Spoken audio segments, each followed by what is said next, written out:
What up, random? Congratulations, you are first.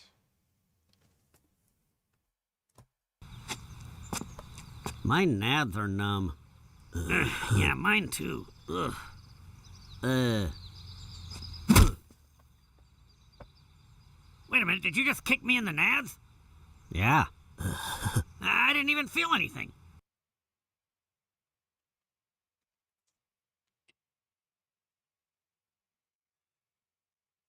I am in possession of a pizza. And I'm going to eat said pizza. Let's see. They're not doing it. They're not doing things the legal way, and you acknowledge it. You should pick up a book and learn how it works.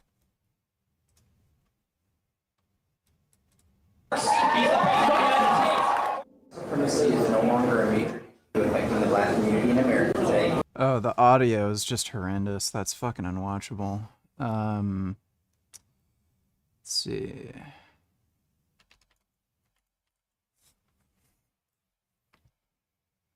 Yeah, we reacted to the Lauren Southern, Andrew Tate allegations last night. Since it's Lauren Southern, and since it's Andrew Tate, I am inclined to believe her testimony.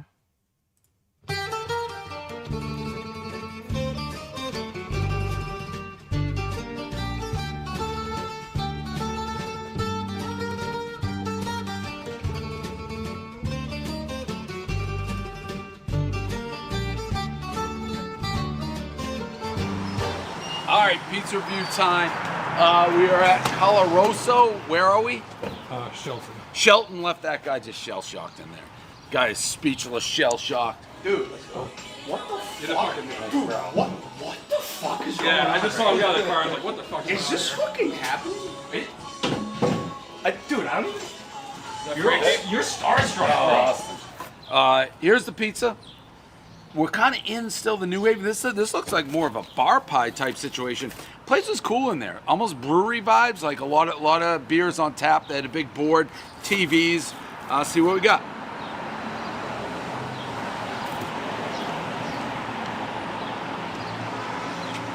You really got to rearrange your like brain and get out of New Haven style, because this isn't New Haven at all. It's a paradigm shift. Mr. Butler, my woodworking teacher, would tell me that. You get a paradigm shift. I do like it.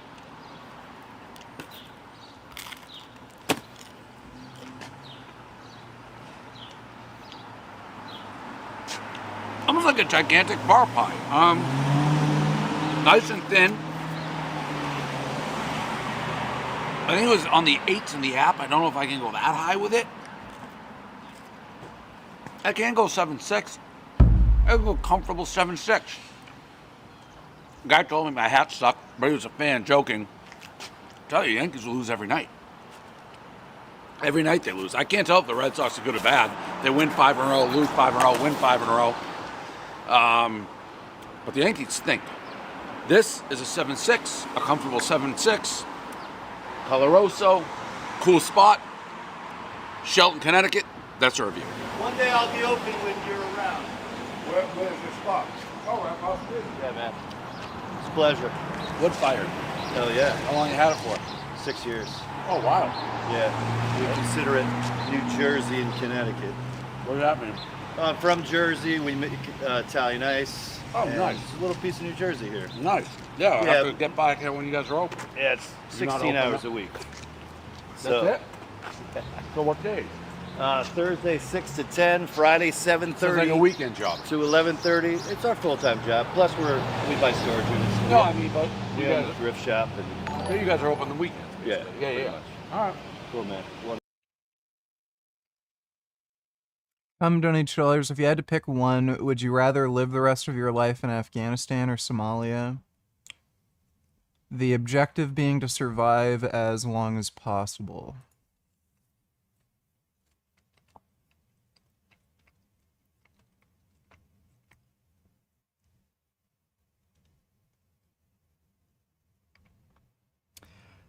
I'm honestly not entirely sure.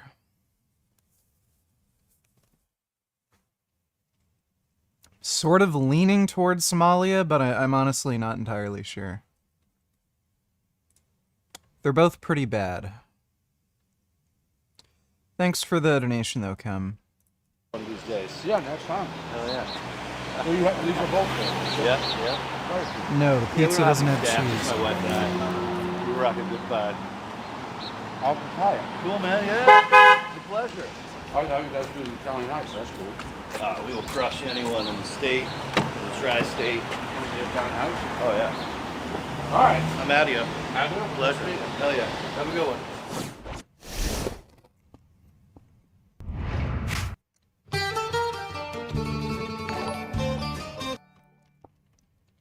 Retard donated $3. Let me see.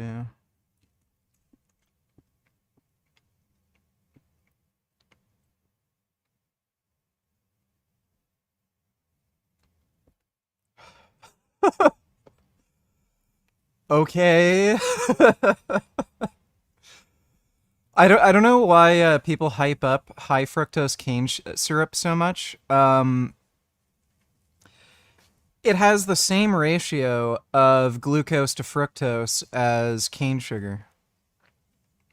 People just think it has higher fructose because it's called high fructose corn syrup, but normal corn syrup has more glucose versus table sugar. But yeah, like, okay. Wow, thank you, Trump. He solved the American obesity issue. Nature? No, not really. What about you? I'd love to throw a nature thing by you. What's that? Well, I don't know if you know this or not, but gorillas and orangutans. Do you like nature at all or no? No. But is it okay if I talk to you about it? Of course, yeah. Every night, You're not going guys. to get an answer that you like. I think I will. I'm not a big nature guy. I like bonobos. Yeah. You like what? Bonobos. Bonobos. I like great apes. Yeah. You like a bonobo? I don't like nature. Yeah, monkeys are Okay, different but than maybe apes. what if I swayed you? Well, hit me with what you got. Okay. Yeah. Gorillas and orangutans make nests every night. Like every night they get twigs and they make a nest up in a tree. That sounds disgusting. I know. But I would love to see you make a gorilla nest. Right here? Doesn't sound easy. Yeah. Is this... I mean, is this... Amber, bring in the gorilla twigs, please. gorilla nest? Oh, no. We're going to bring in gorilla twigs. I got you. Here we go.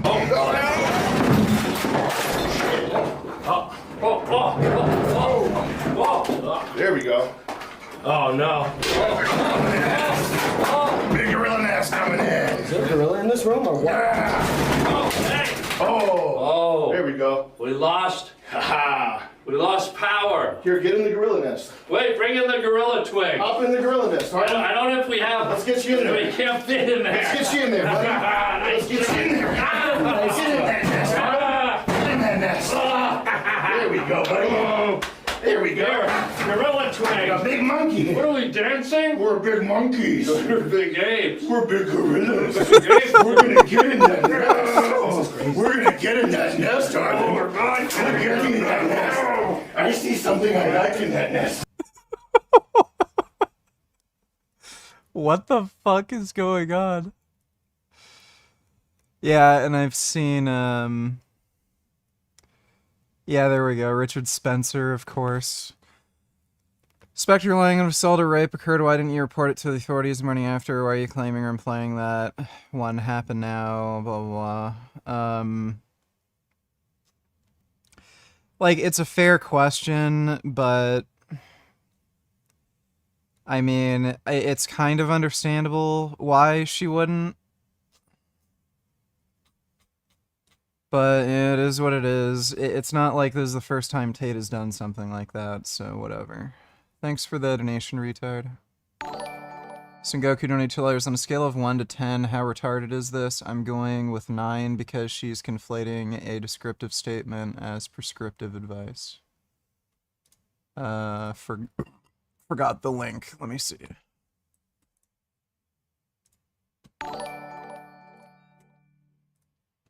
Calories you in, play a calories... round of the guessing game? The vegan zombie used to play.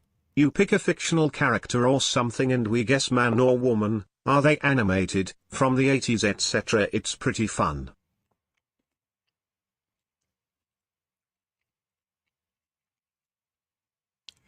No, we're not gonna do that tonight. Thanks for the donation though, Raph.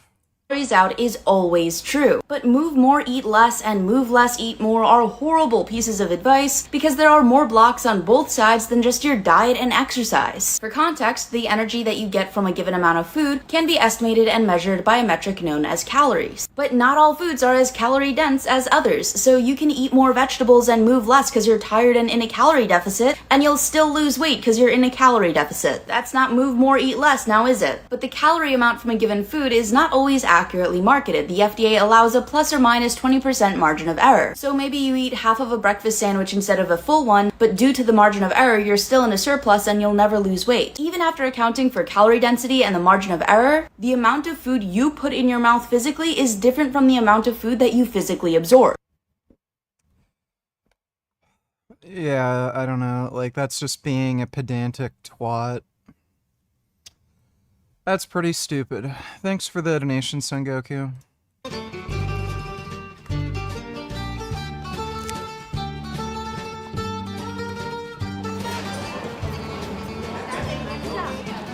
All right, pizza review time. Manhattan, we are at a new place. 3 months. Ceres. I believe I'm pronouncing it right.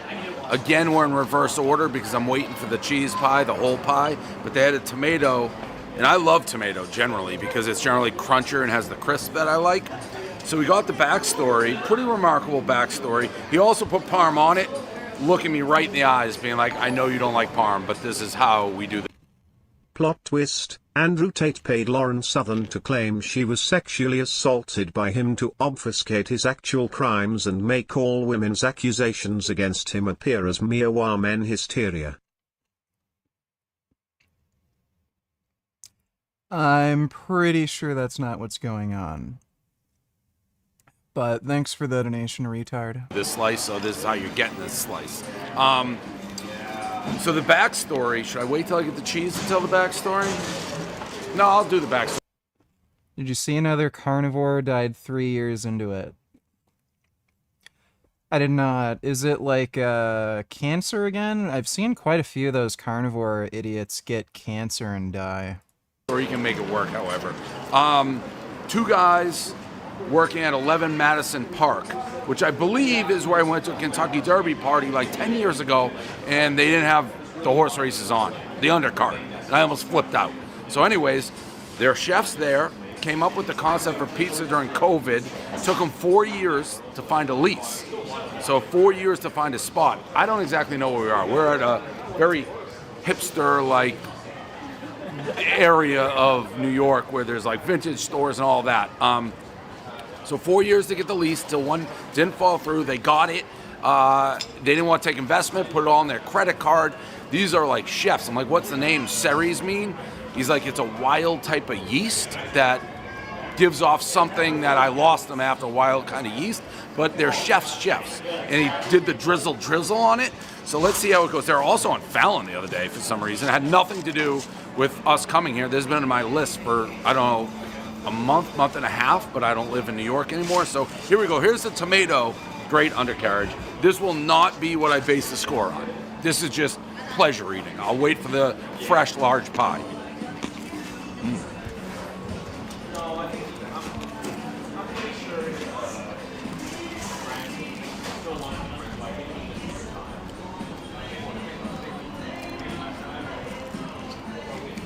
So I don't like fancy pizza generally. When I say I don't like it, when you do the parm and you do the little drizzle, this worked.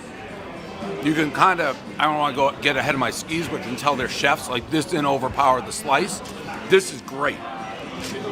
We'll see what the cheese does, but this would have easy 8. So we'll see if the cheese bit him in the ass, because this is not the official score. But this is great.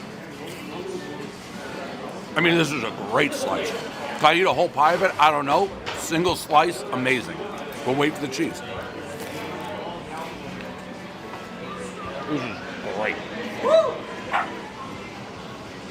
wait. I've said it 10 times. I've had so much pizza, I said I didn't want any. This is why you're in the game, this tomato slice. This is mid-high 8. I don't even know what a 9 is anymore. I've given up on trying to figure that out. Because people are like, what do you have to do a 9? I honestly don't know what's going on. This tomato slice, I'd put up against any slice I've ever had. Honestly, I would. That's how good this is. Will not be the score. They chose to go cheese. It's as good a slice as you can have, period. Now, the only thing is, I don't know if I could eat 100 of them, like a Sally's or a Crush New Haven, but a single slice, wow. Spectacular. I don't think this can live up to the tomato sauce. I'm like nervous. Still doing the palm too. I would have said no, don't do that to me. I'm curious whether I should have, well, we'll see. That was as good a tomato slice as I've ever had. But now I'm judged. I said don't score, we don't score on the cheese. Good God. All right. I know, I'm actually nervous. All right, here we go with the cheese review, made with love in Manhattan. Ooh, isn't that a nice touch? They say who made the pizza, Jake and Julian. They're the only two, from what I gather, who work there. So at this point, it's got to be them. I'm slightly nervous. Do you want to walk through? Or you just here for the show? What's going on? Pizza. Yeah. You're right about that. You want a slice? You want a slice? No, just watch. All right.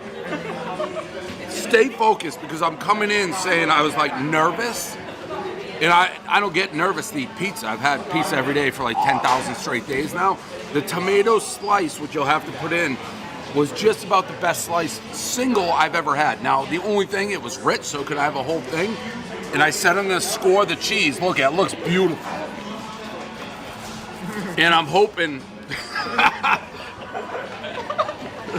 I'm hoping this lives up to it. It feels like it would. Great undercarriage, the char on it. They did a little less parm, it looked like, but still the drizzle. So here we go. Ceres, the wild yeast that grows somewhere or another. One bite, everybody knows the rules.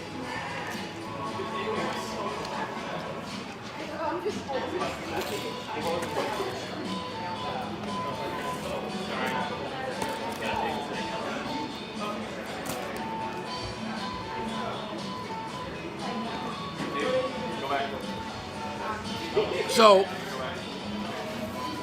I mean, a standard answer for me has been, what's your favorite, for years, what's your favorite pizza in Manhattan? John's Bleecker. That was almost like the knee-jerk, number one. Still love John's Bleecker. This 100% can go toe-to-toe with it, without even thinking twice. Like, this is as good as anything I've had in Manhattan. This can live in New Haven. This could go anywhere. Different type of pizza, obviously, in New Haven. But this is...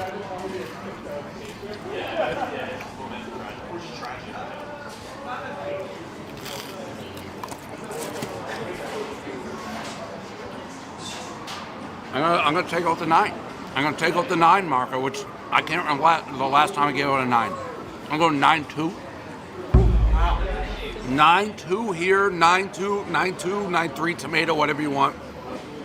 I don't know how they're going to do it with two people. They're already on like national TV, but this is as good as you can get in New York City right now.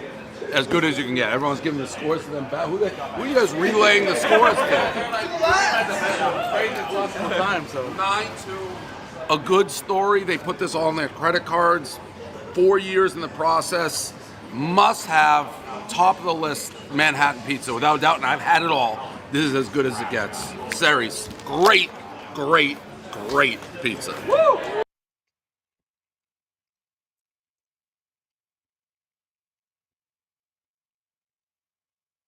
Why do you like watching other people eat pizza when you eat pizza?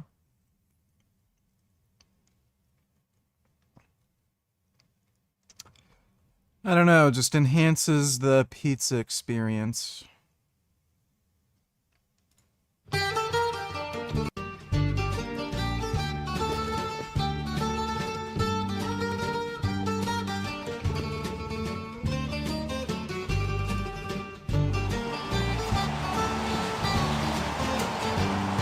All right, pizza review time. I don't know where we are. Where are we? I got the menu. I got the menu. We're at Fox's Pizza Banquet, Mokina location, Mokina, Illinois. I think they said this thing cost $30. They did. This is gonna be a monster pizza. Speaking of money, if you need it, Kraken. Kraken's doing a contest, Bitcoin, by the 4th of July. Guess, go to Kraken.com, I'm getting wet, Kraken.com/barstool. Guess how much Bitcoin, one Bitcoin will cost July 28th. They're gonna have the winner 9:30 a.m. on DDTG. The closest, whoever wins, if it's only one person closest, gets the whole Bitcoin, 107,000 right now. Obviously, multiple people tie, you split it.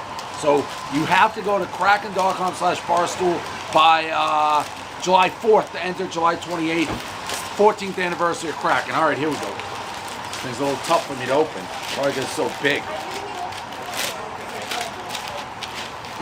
$30. This thing's gonna be this. I love all who are like heavy drops falling one by one out of the dark cloud that lowers over man.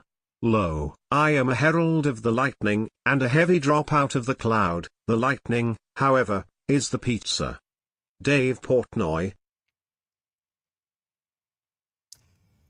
That is very deep. Thanks for the donation, Peacha. Size of a monsoon. Struggle. I do appreciate the no cardboard, which I struggle with, but I ain't exactly doing this easy either.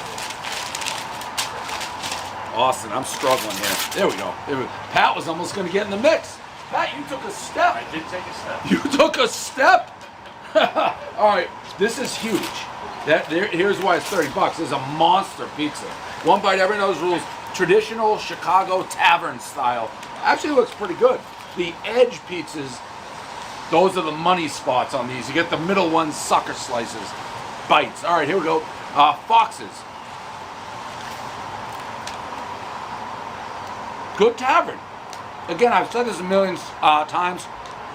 Tavern, probably not my favorite style in America. And Chicago is one of the weaker pizza cities in the Union. But this is a good tavern. And again, some people may love it. Some people may be like, you're crazy. At least watch vegan pizza, not milk slave pizza. Gross. Not mention this vegan cheese looks so fucking good.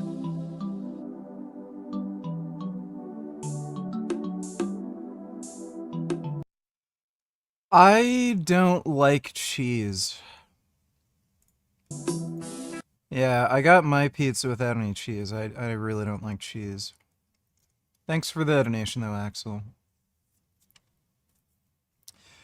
Regarding that carnivore guy that died, he died of heart-related complications, but this guy from Homestead, some pro-carnivore business community, saying it was a genetic heart problem. You know, I've noticed there's a lack of vegan YouTubers who've died of genetic heart problems, but I've seen an abundance of carnivore dieters who've had heart problems, so sounds like cope. That I'll be sharing with you. Continue.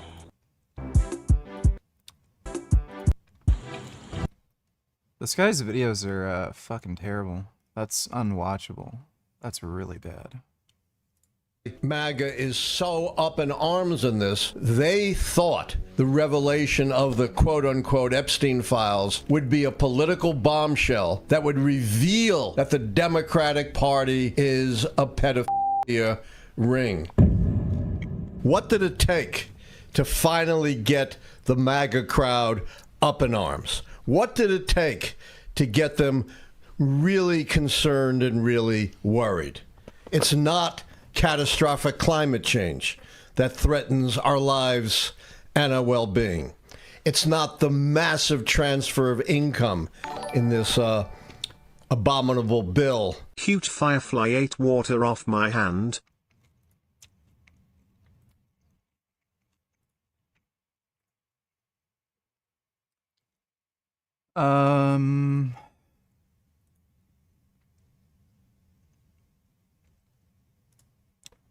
I'm just... Let me see.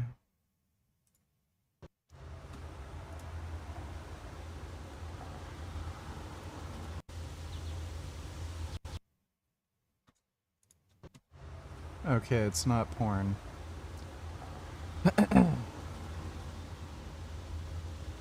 Huh.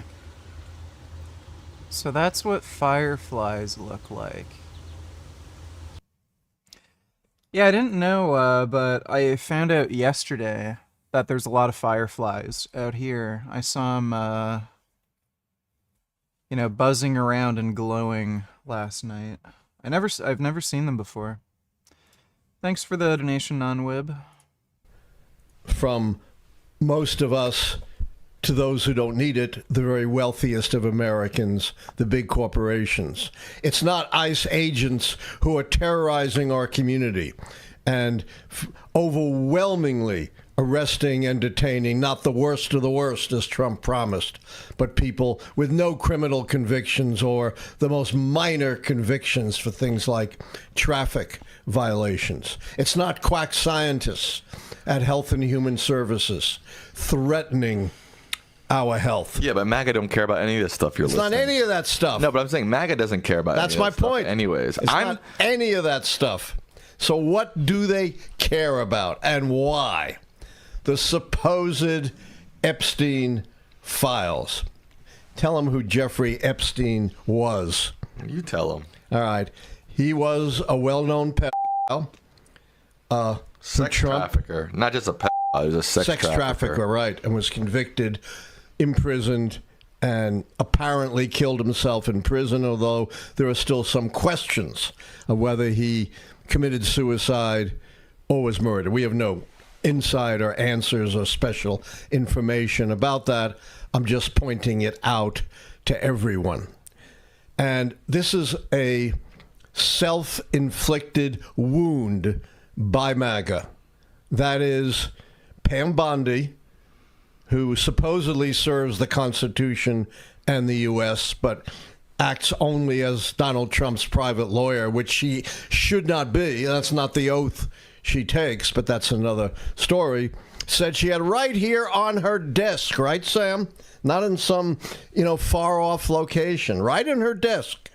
These supposed Epstein files that name names of his clients for sex trafficking and, likely with underage girls or maybe underage boys as well. Not likely. That's been proven. That has been proven. Okay. That a lot of it is involved with, it's pedophilia, underage girls and perhaps boys as well. So it was right there on her desk, a bombshell revelation.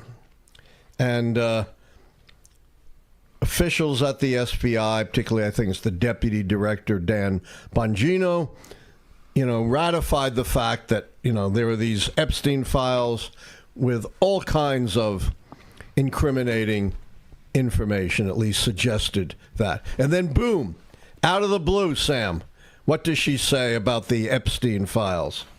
There are none, I guess. There are none. What in the world was on her desk then? Yeah. If there were no Epstein files. Either she is utterly incompetent or was just lying through her teeth, or this is a big cover-up because release of those files would have been very embarrassing to Donald Trump and the administration.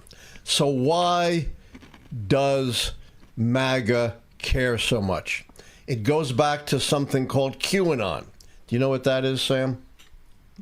Some online conspiracy group. Yes, it's a conspiracy group that's been operating for a long time that perpetrates the most outlandish conspiracies. Marjorie Taylor Greene, the extremist Republican, has been associated with QAnon conspiracy. She's the one who says, there were Jewish space lasers, yeah. Jewish space lasers out there, melting the ice caps and firing at us. So QAnon is this conspiracy group that has gained traction in the MAGA community. Well, first off, bye-bye, you're banned from my chat. Secondly, it is vegan, you stupid motherfucker. So get the fuck out of my chat, you stupid motherfucker. Don't spread anti-vaccine dumbfuck nonsense. Goodbye.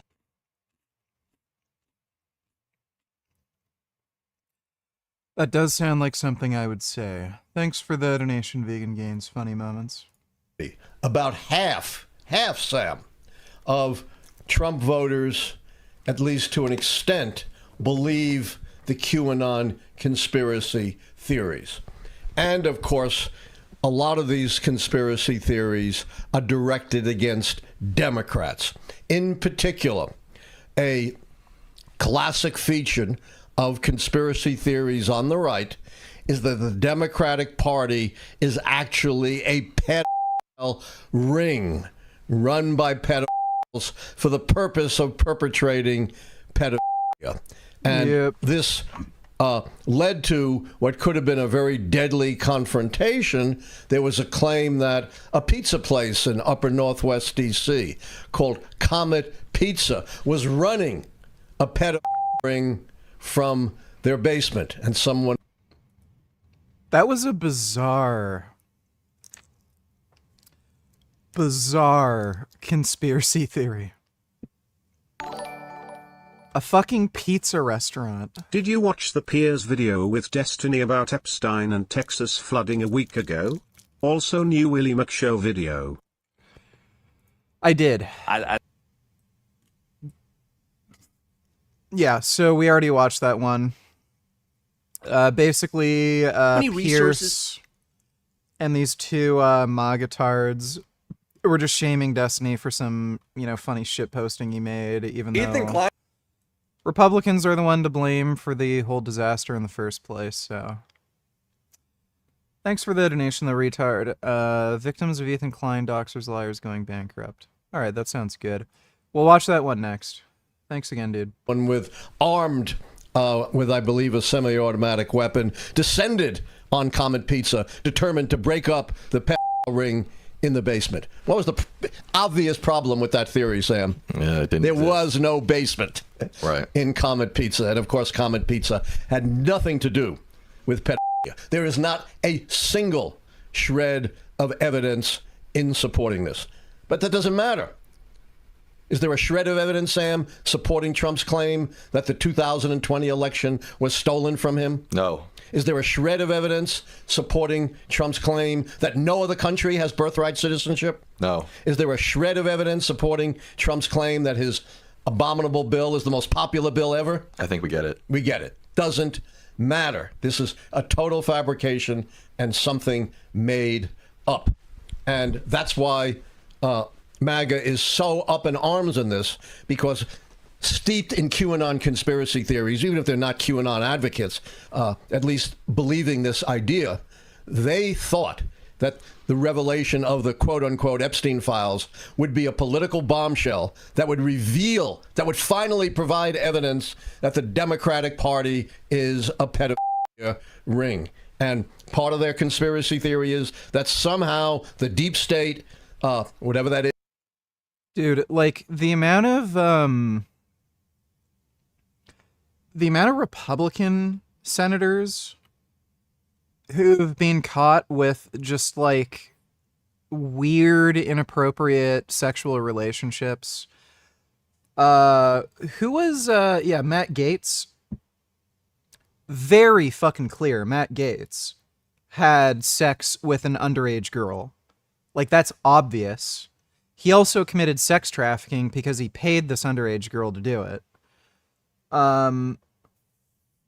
What else? You've got, like, Donald Trump civilly liable for sexual assault.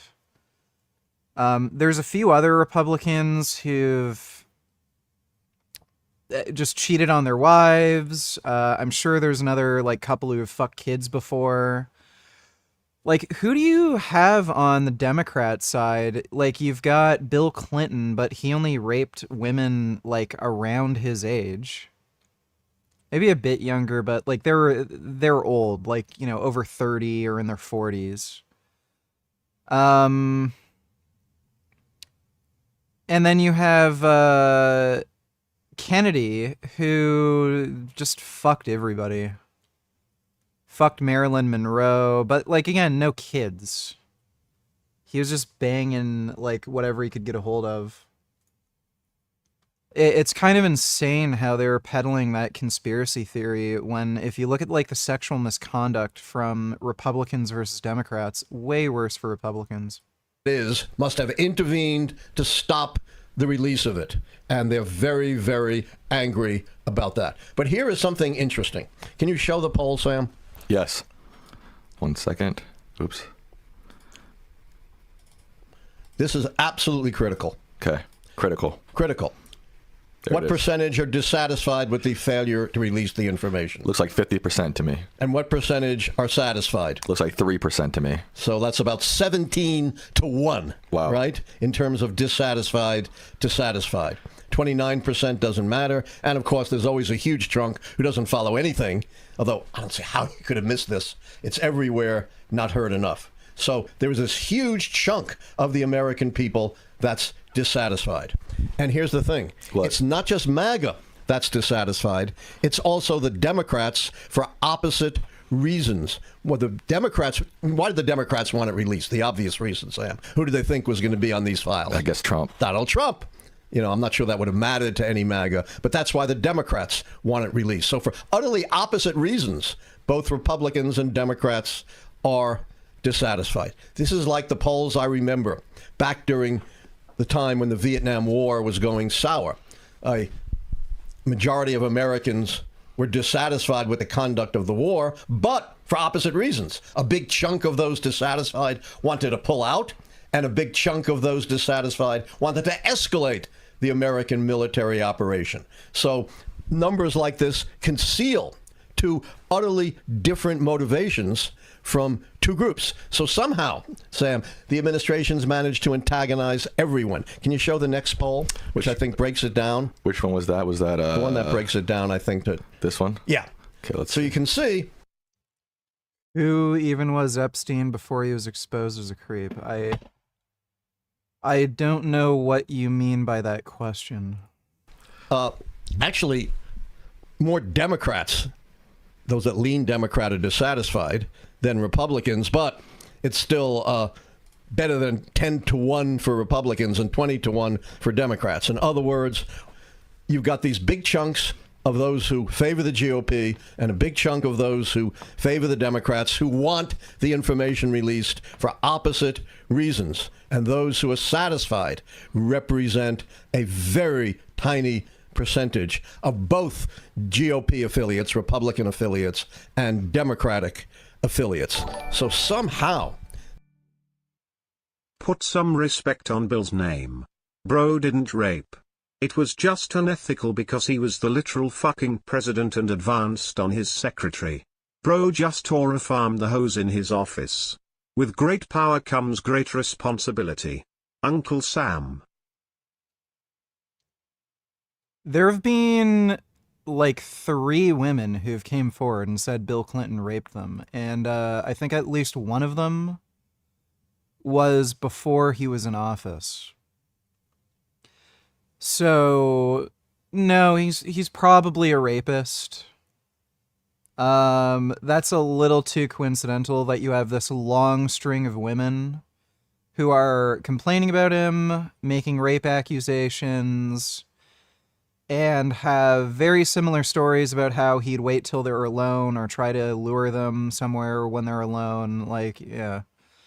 And they all say the same thing about Hillary. Hillary Clinton goes after them after they make these accusations about her husband. So, no, the guy's probably a pretty huge sex pest. Thanks for the donation, retard. The administration has done something that the Democrats have been utterly unable to do with their miserable messaging, managed not just to antagonize Democrats, but to antagonize a huge chunk of their own base. That's why this story is not going away, even though, as you point out, climate change affects our survival, our well-being. This doesn't change anyone's lives, right, Sam? I mean, I kind of find this all a little sad that, this is the one issue that caused a semi-revolt inside of MAGA. It doesn't deal with the economy, doesn't deal with immigration, education, healthcare, gun policy, abortion, taxes, foreign policy, nothing that affects the average American life. And they didn't turn on him after he blackmailed Ukraine. They didn't turn on him after he lied to them about the election. They didn't turn on him after he was found civilly liable of sexually assaulting a woman. Yeah, exactly. It just shows how strange this MAGA movement is, that this is the one issue in 10 years has seemed to cause a major rift within his base. It's the only one. It's astonishing. And let me be clear. I believe everybody who's involved in this Epstein horrific stuff should be held to the full account of the law. I believe all the... In other words, what does he do for a living? What was Epstein known for, life or career-wise, before he was exposed as a pedo/human trafficker? Wasn't he just like a big investment guy, stocks and whatnot? What did Jeffrey Epstein do for a living?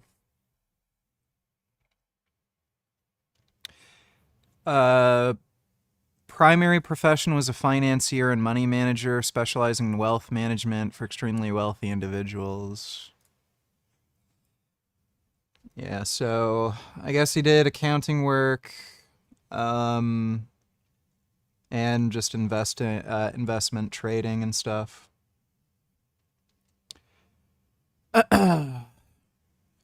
Thanks for the donation, Grey Knight.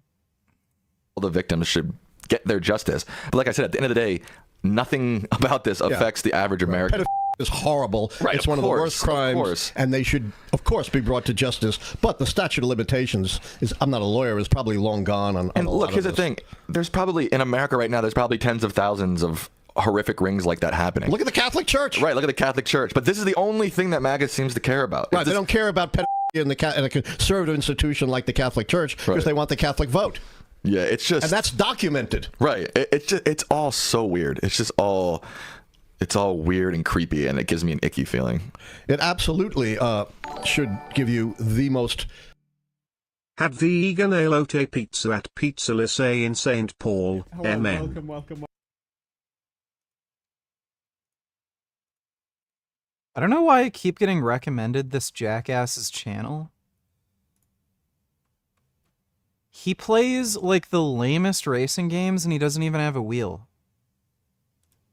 I don't know why he even makes videos on racing games. Like, that's his whole fucking channel, and he doesn't even own a racing wheel. He doesn't even have, like, a fucking Logitech G27 or anything. Like, how in the fuck do you have, like, a car racing YouTube channel, and you don't even have a race wheel? It's fucking insane.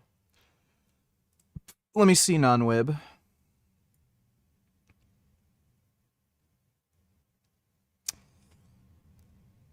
Yeah, I'm not a fan of cheese. I don't know. Not sure. Like, I'm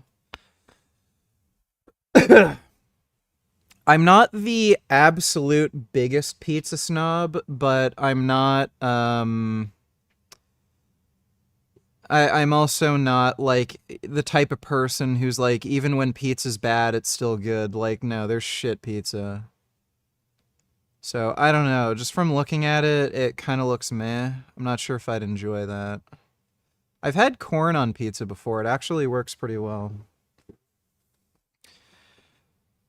It was very yummy. Well, I'll take your word for it, non-wib. Thanks for the donation. Icky. Oh, yeah. I got the new, race wheel in today. I'll actually show you guys right now.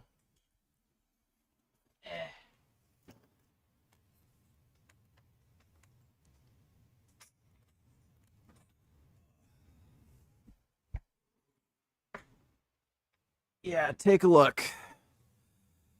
Got the new Rally race wheel. It's a Sparko replica, and I had to spend a considerable amount of extra money ensuring that it wasn't made out of fucking leather. This was, I think, $1,100 Canadian. And rather than just spending about $500 on a normal racing wheel, I had to spend $1,100 so that I could get a fucking Alcantara synthetic leather wheel. Epstein was a math and physics teacher at an elite high school. He was hired at 21 with no college degrees. Some rich financier poached him from there and somehow became Lex Wessner Victoria's Secret Course personal money manager. Weird.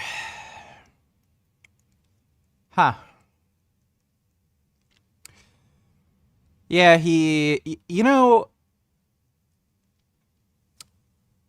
it's really weird how these really smart people can be so fucking stupid. Like there are people who are into really, really fucked up shit. So there are, in fact, pedophiles who've raped many, many children who've never gotten caught. There's actually known serial killers who've killed at least a dozen victims, have never been caught. And they're just good at what they do. They figured out how to rape kids without getting caught. They figured out how to murder people without getting caught. And then you have a guy who, at least has a master's degree, at least, in physics. Like, extremely brilliant with money managing, like, is able to, get himself an extremely successful career, massively wealthy. And then, like, he just gets caught diddling kids. It's so bizarre how, like, I guess, like, some of these skills just aren't transferable. Like, people might know how to make money really well, but they're just not good criminals. And then there's people who are good criminals, but they're just not good at, like, managing money. It's really weird. But thanks for the donation, retard. Yeah, but I was using this wheel and doing some rally practice, way better than the old wheel, and I can use the full force thing on the new wheelbase, and it's a lot more controllable. But yeah, dude, it is ridiculous. It is so fucking hard finding good vegan friendly race wheels for sim rigs. It's fucking retarded. All of the, like, more reasonably priced wheels, they're like, somewhere between $300 to $500, but they're all leather.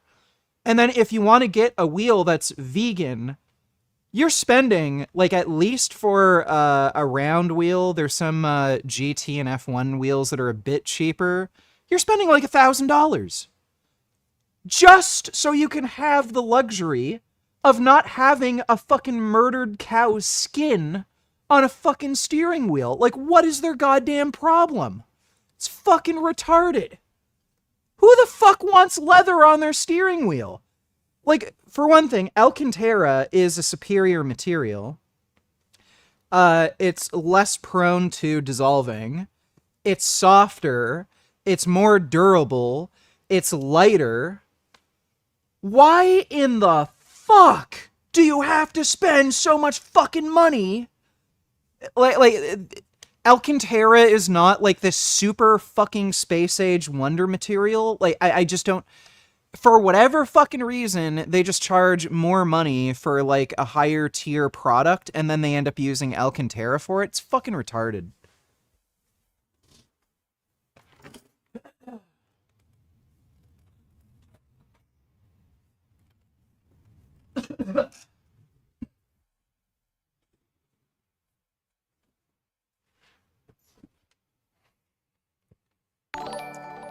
Dodo, donate $2. Let me see. Calling out the Trump administration's complete lack of transparency, and I want to double down as well. You know, Elon Musk was the first one to resurface this about a month ago when he was arguing with Trump about the deficit and the big ugly bill. You know what? If he's serious about creating this new political party, this whole thing might actually get him like a substantial vote. he's only going to have former Republicans voting for him, but he could be a huge spoiler candidate. So this might work out really fucking well. If the Democrats run somebody like Pete Buttigieg, and you have Elon Musk creating his new political party, bringing up the Epstein thing with Trump, he might get something like, 10 or 15% of the vote, stealing a fuck ton of votes from Republicans, running on this Epstein file thing. And then the Dems win. Because he's like the ultimate final boss fucking spoiler candidate.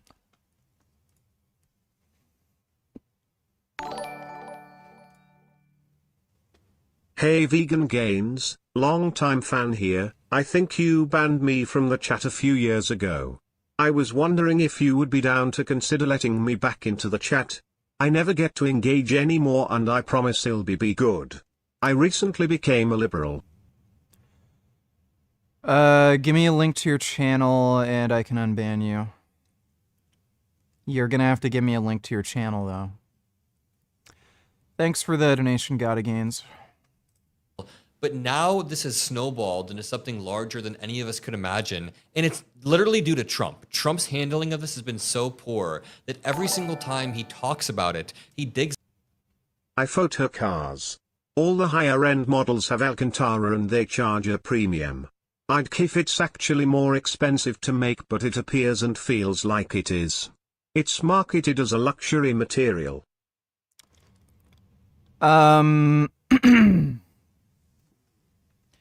Alcantara is very fucking similar to the Amica suede that they use for like mountain bike or dirt bike gloves. So it's almost exactly the same. It feels a little different. It's a little like thicker and more supple, but it's almost the exact same thing. I don't know why people. It's just a thing, you know. It's probably like diamonds, you know. Diamonds are absolutely fucking worthless. They're literally just rocks that people found in the ground. And then there was this big marketing campaign. Oh, diamonds are so rare. Diamonds are special. If you love somebody, you give them a diamond.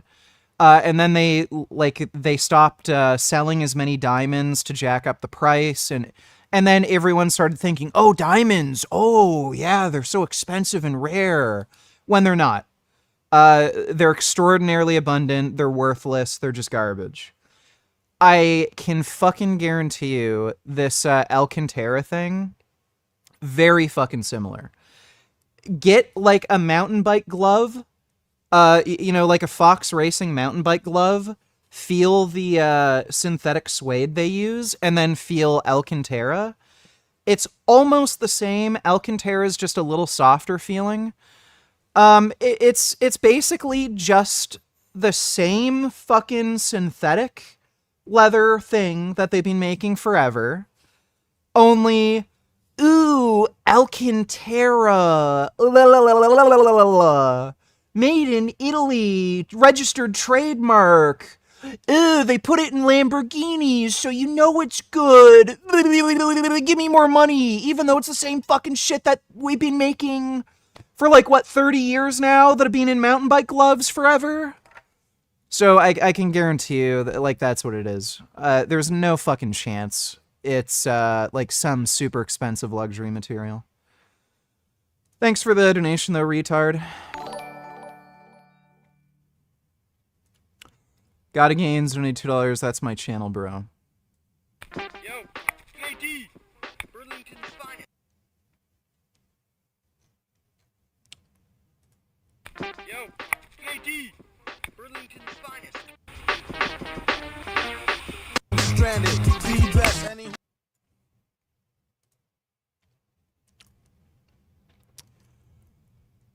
Well,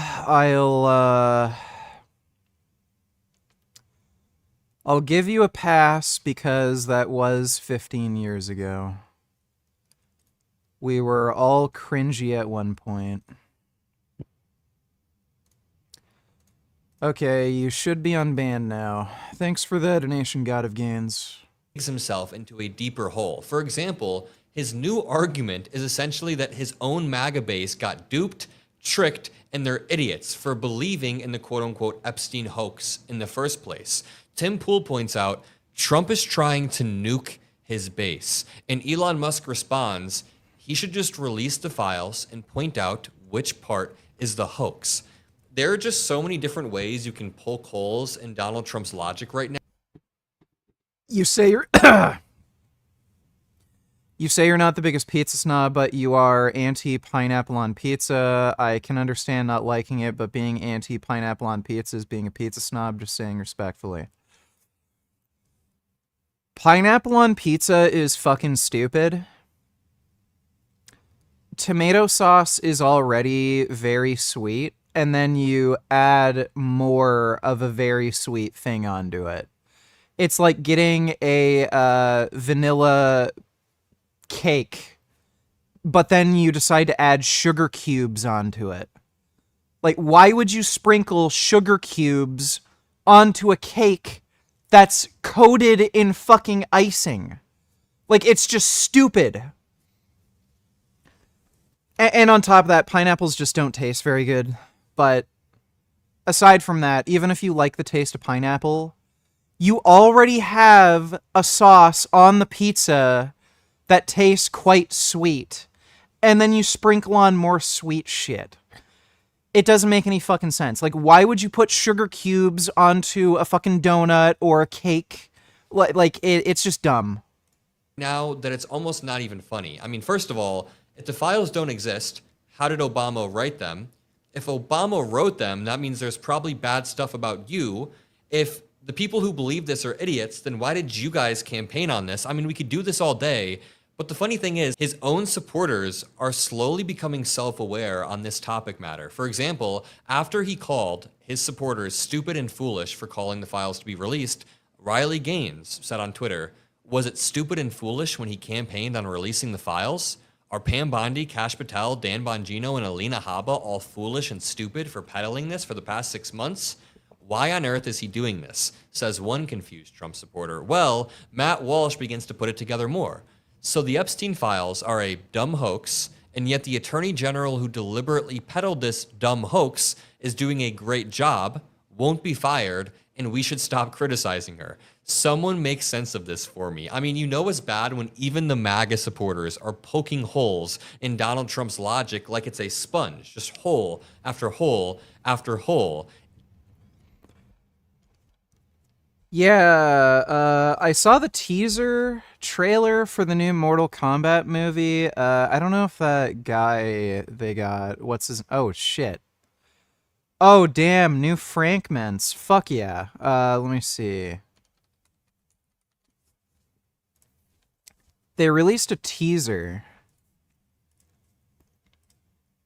Yeah, if they're actually going with Carl Urban, I don't know if he's the best cast for Johnny Cage. Like, he's just a little old right now.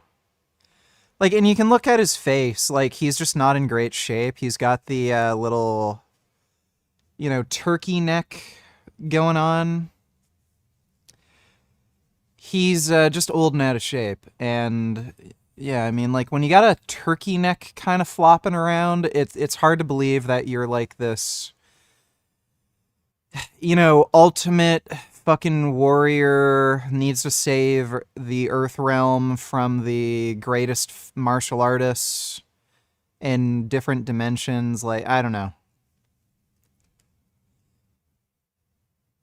Like, maybe if he does a good job and everything, you can kind of look past it, but Uncaged Fury, starring Johnny Cage. It's showtime.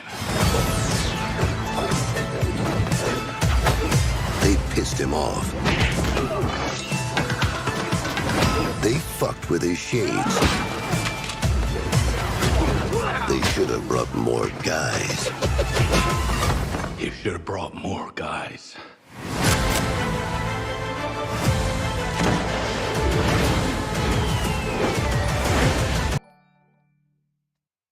What's going on everybody? Vince Gay come here. Also Frank has new shorts. LLLLLLLLLL 7,777,777,777,777 you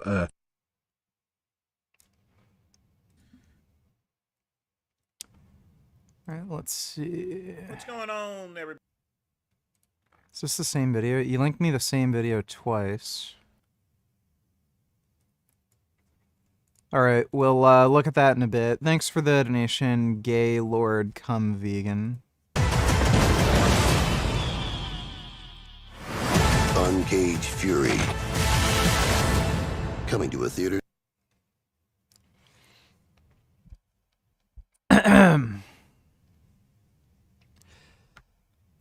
They really, really fucked up with that first Mortal Kombat movie. They should have had, like... They spent the budget in really weird ways. They did a really good job with Reptile. That was a really cool sort of imagining of Reptile from Mortal Kombat.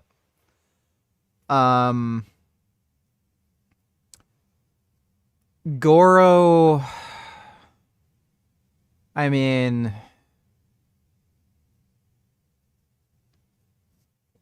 why even have Goro if that's what you're gonna do? You know what I mean? Like, it was so lame, so stupid. Like, he was the big bad in Mortal Kombat 1. Like, I was a kid when that game was, like, new and everything, and, like, Goro was so fucking cool in the arcade and shit. Like, he was a big fucking deal. And then for the movie, he showed up, like, in this really shitty fight scene that was too short at the end of the movie, and it was, like, just over with. Move on. Like, they should have hyped him up as, like, the big bad villain, and he should have had more of a ongoing presence in the whole movie. So from the very beginning of the movie, they should have kind of introduced Goro and sort of, like, hinted at him throughout the movie to lead up to this, like, big final fight and confrontation with Goro.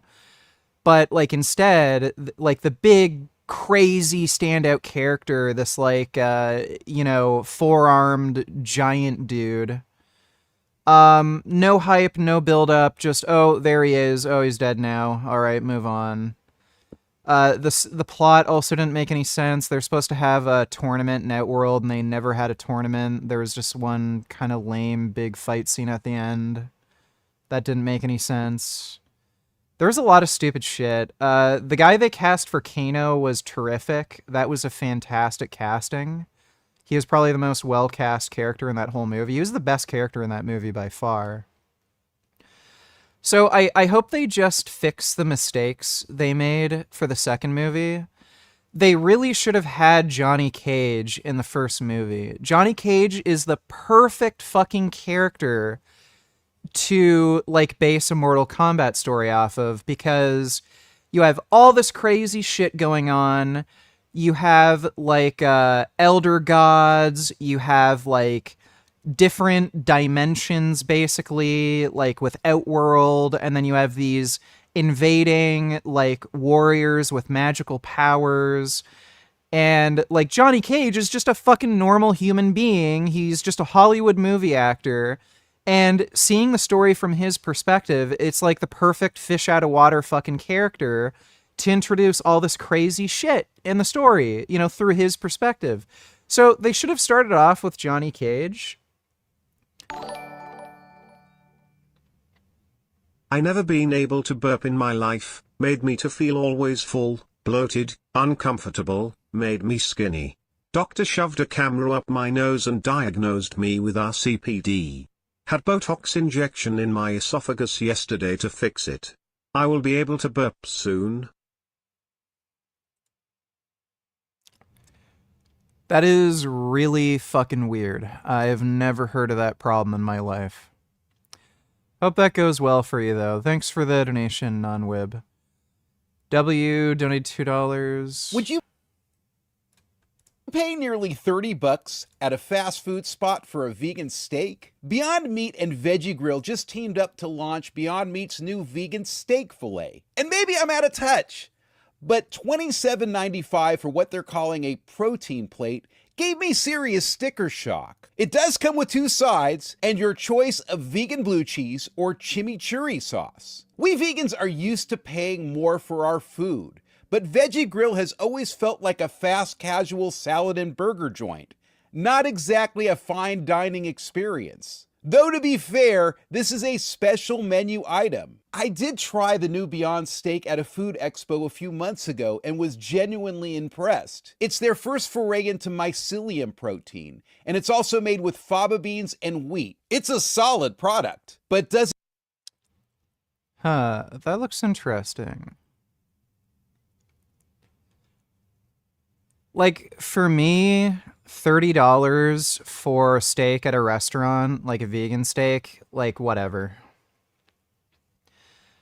I think a lot of people are way too used to going out to eat way too fucking often. Like, for me, going out to eat is kind of a rare occasion where maybe once a month I'll do that.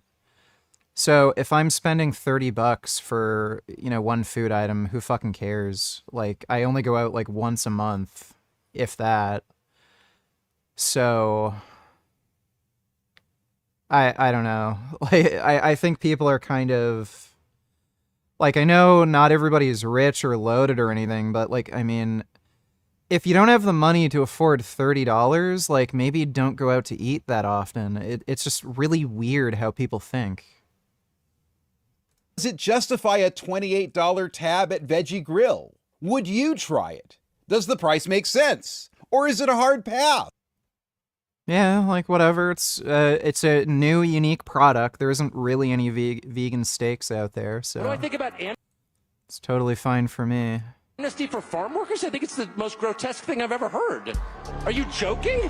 We have like 60 million illegal aliens in the country. The country bears no resemblance to the country I grew up in, and it's not better, it's worse. No, Tucker. So I'm not going to sit for another lecture from anybody telling me we need to import more people to write code or pick grapes or any other task. Period. It hasn't worked. The country hasn't gotten richer. It hasn't become more unified. Those words should burn on the tongue of anyone who utters them. How dare you talk like that? Amnesty. How about deportation? What about that? Any kind of amnesty is not only a bad idea, it's like outrageous. If you enjoyed that, then make sure to follow for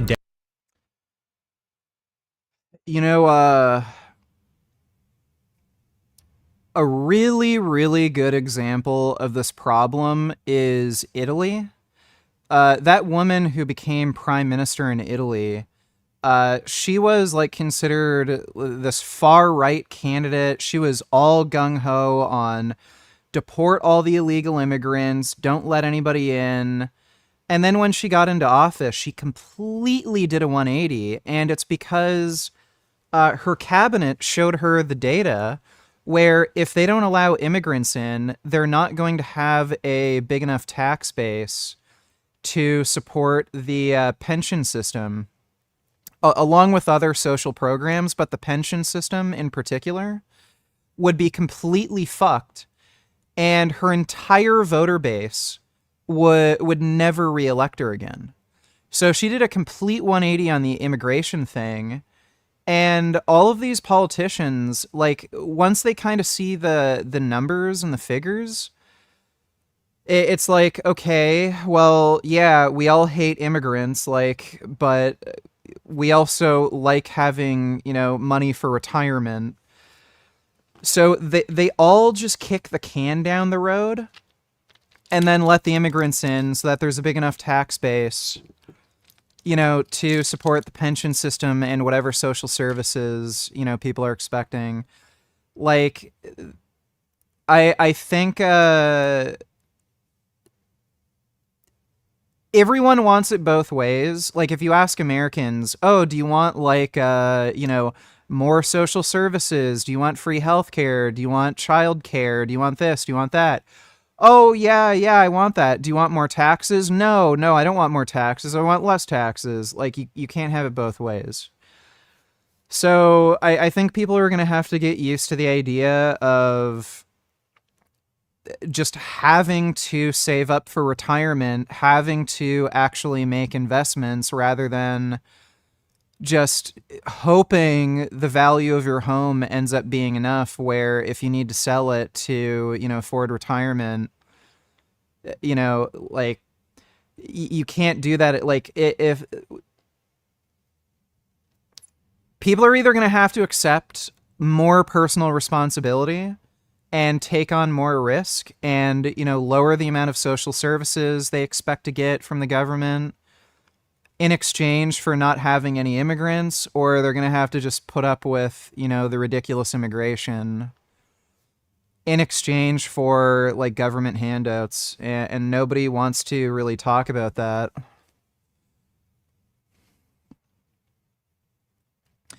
Skip to 2 minutes. I don't think this deserved doxing. 2 minutes. This person, this queen. The crazy thing is, it turns out, this entire fucking community that he's fostering is going to be falling apart. He is the kingpin over here. He's gonna end up in jail at 1,000% cooked. It's gonna happen.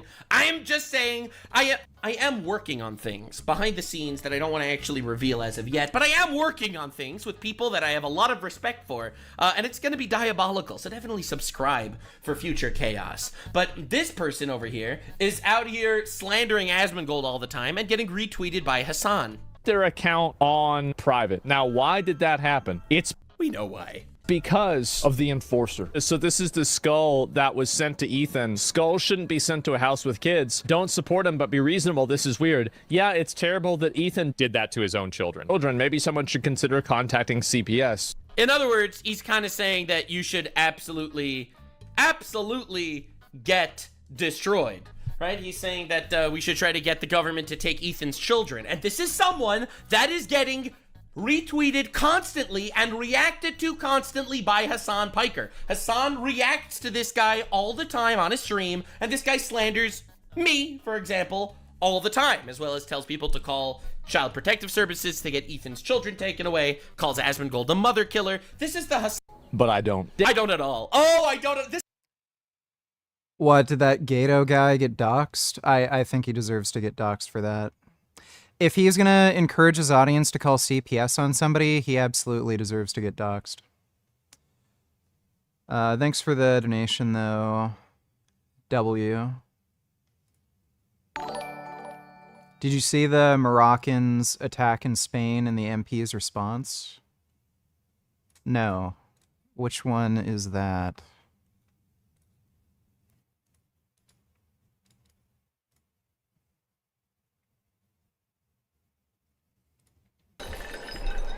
Clashes flared between the Spanish and migrant youths overnight, as locals uncovered a group chat calling on migrants to go for the Spaniards.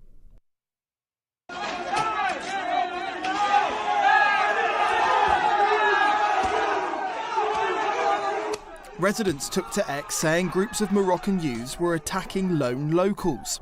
Violence erupted after a 60-year-old man was attacked in the town of Torre Pacheco, which was blamed on the town's migrant community, though no arrests have been made. Furious locals confronted one man of Moroccan origin, who took out his phone to show he had nothing to do with the attack, but in doing so, locals saw a group chat which called on migrants to go for the Spaniards.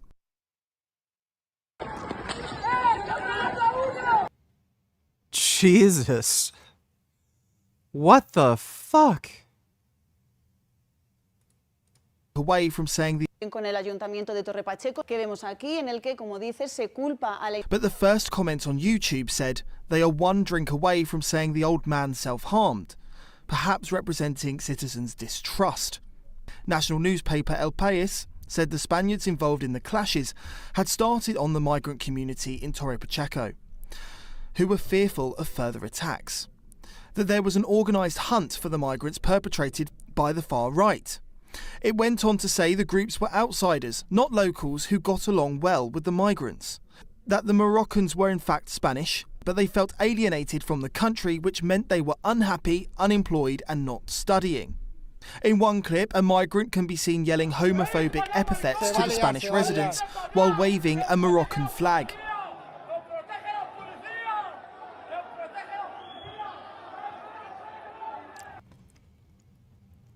You know, I think the whole multiculturalism experiment has completely and utterly failed. Even if we take the most charitable view where, oh, we're all the same, you know, blah, blah, blah, we could all get along, you know, in theory. The reality is, human beings are just tribal. Like, it's obvious. Again, people forget that we're literally a species of ape. You know, the reality is you just can't have these large demographic changes like this and expect things to be peaceful. People are just going to fight. It's just the way it is. So the multicultural experiment failed. We're chimps. It's just the way it is. I'm sorry. So, yeah. So, like, we're just gonna have to be cool with having less social services and having to plan for retirement rather than relying on, like, a pension system. Dodo donated $2. Let me see.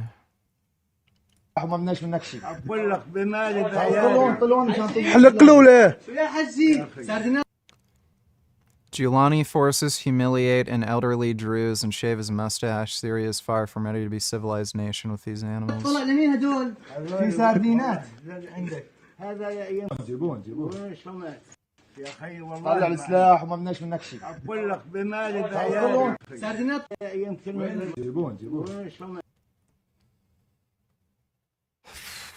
Again, humanity is just a bunch of chimps. President Trump melted down on Truth Social, claiming that Epstein files are bullshit, berating his own supporters as weaklings for asking about them. Radical left Democrats. So, yeah, he's basically saying the same thing. He's saying the whole Epstein thing is similar to the Russiagate conspiracy.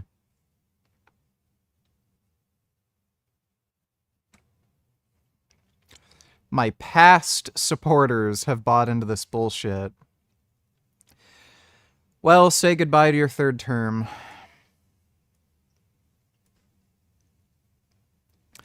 Trump was a little nonchalant about Epstein files before, but he got super jittery and defensive right after Netanyahu's visit, and then they put out the statement, okay, that has nothing to do with Netanyahu. Now, all the strident Israel supporters are saying it's no big deal and we should move on. Mossad is the leading theory right now. Oh my god, Cenk is such a fucking retard, dude. Anytime he has an opportunity to blame Israel for something. Coexistence in peace with Islamists is impossible. Actually, people coexist in the Ottoman Empire. What, like, wasn't the Ottoman Empire, like, to some degree, largely, like, secular? It was fairly progressive. So, Mughal and Safid Empire, Spain, Egypt, every other place ruled by Muslims. It was Christians who destroyed temples of pagans, killed Vikings. It was Zionists who killed native Palestinians. Islam cannot coexist with colonists. Oh my god, what a retard. Buddy, why do you think all of these Arab and Persian territories are Muslim? Guess how that happened. Warfare and conquest. You're a fucking idiot. I've been speaking to... Oh yeah, somebody already sent me that. Thanks for the donation, Dodo.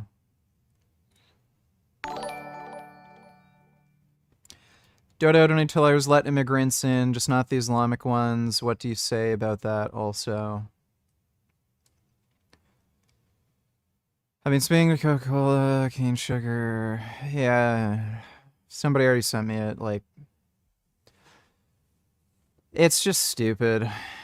Like, it's, again, just fat asses thinking, Oh, it's natural ingredients. I'm gonna be healthy now, drinking Coca-Cola and McDonald's.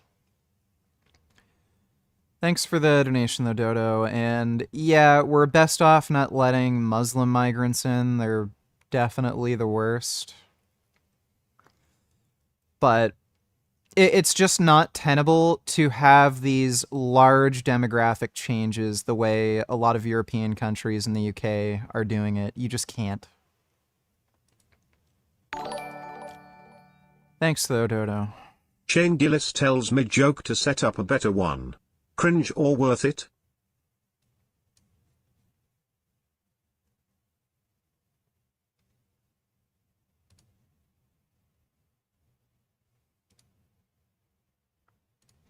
Is this gonna fucking load?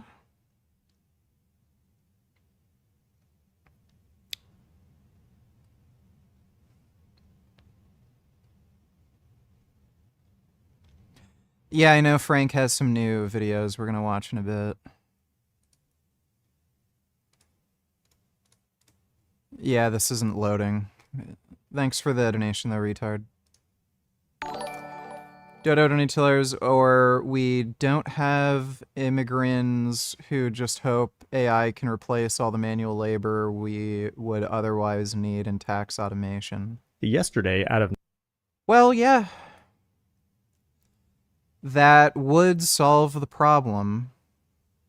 Nowhere, Amazon released its own AI IDE named Kiro, yet another VS Code fork that will compete for the hearts and minds of programmers alongside editors like Cursor, Windsurf, Firebase Studio, and Copilot, just to name a few. It's powered by Claude Sonnet 4.0, but claims to be better at handling complexity than these other sloppy tools thanks to an approach called spec-driven development. And right now it's free to use, but that's not the only good news for developers. The Chinese just dropped Kimi K2, an open-weight agentic coding model that approaches the performance of Claude. These tools are so powerful, they might even be able to fix pirate software's code, so the entire internet can finally stop dunking on this guy. In today's video, we'll try out Amazon Kiro to find out if it truly is the Cursor Copilot killer. It is July 16th, 2025, and you're watching the Code Report. You might remember a few weeks ago when OpenAI was going to buy that other VS Code fork, Windsurf, for billions of dollars. Well, that deal fell apart, then Google came in and gutted all the talent from the company by convincing them to abandon ship and join Google for $2.4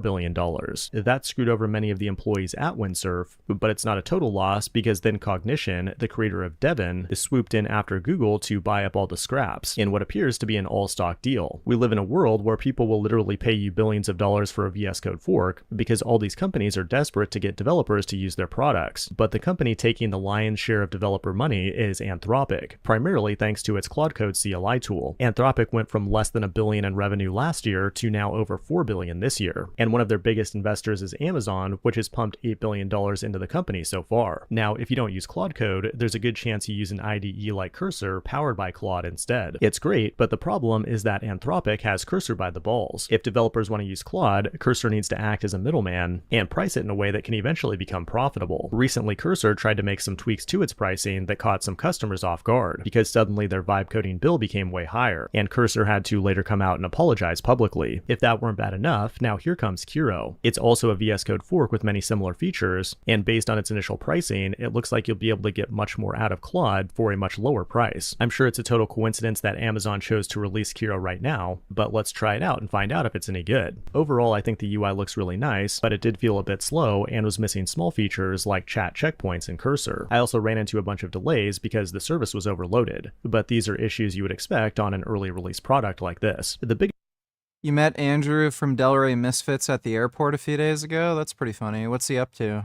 biggest difference, though, is that Kiro tries to prevent you from generating a bunch of slop all at once. Rather than go straight to code, it encourages you to start in this requirements MD file, which defines things like the user story and acceptance conditions. Then, once that plan is in place, it can move on to the design, which is the design document that outlines implementation details like your component structure, your testing strategy, error handling strategy, and so on. And then finally, those two documents get combined together to create an implementation plan. Each task will outline the code the AI should write, then you can click this button in the IDE to start it. Overall, the process felt a bit slower, but it does feel like a much more sane approach if you're building something serious or working with a team of multiple people. Overall, it feels like an IDE designed to appeal to developers working in enterprise, where things like design documents and consistent code quality. Yeah, I think Mark Zuckerberg said in about 2 years, coding is just gonna... You're not gonna need to hire professional coders anymore, and AI is just gonna be able to handle everything. But thanks for the donation, Dodo.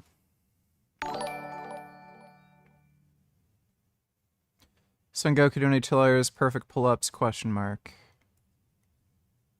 Let me see. It says video unavailable. Video unavailable. Slow down. I don't know if you privated it or something, but yeah, it's telling me video unavailable. Yeah, it's still video unavailable. So I am not sure. Thanks for the donation though, Son Goku. The problem isn't all humans, it's stupid backwards-ass conservatives and Muslims. Yeah, fundamentally. Like again, cross-culturally, in every single country, throughout the history of humanity, every single time there are large demographic changes in a given area, there's problems. And there ends up being like murders, higher crime, ethnic cleansing, genocides, civil wars. The modern lefty conceptualization of multiculturalism, where we can let in a mass amount of migrants, it just doesn't seem to work. So most human beings are chimps.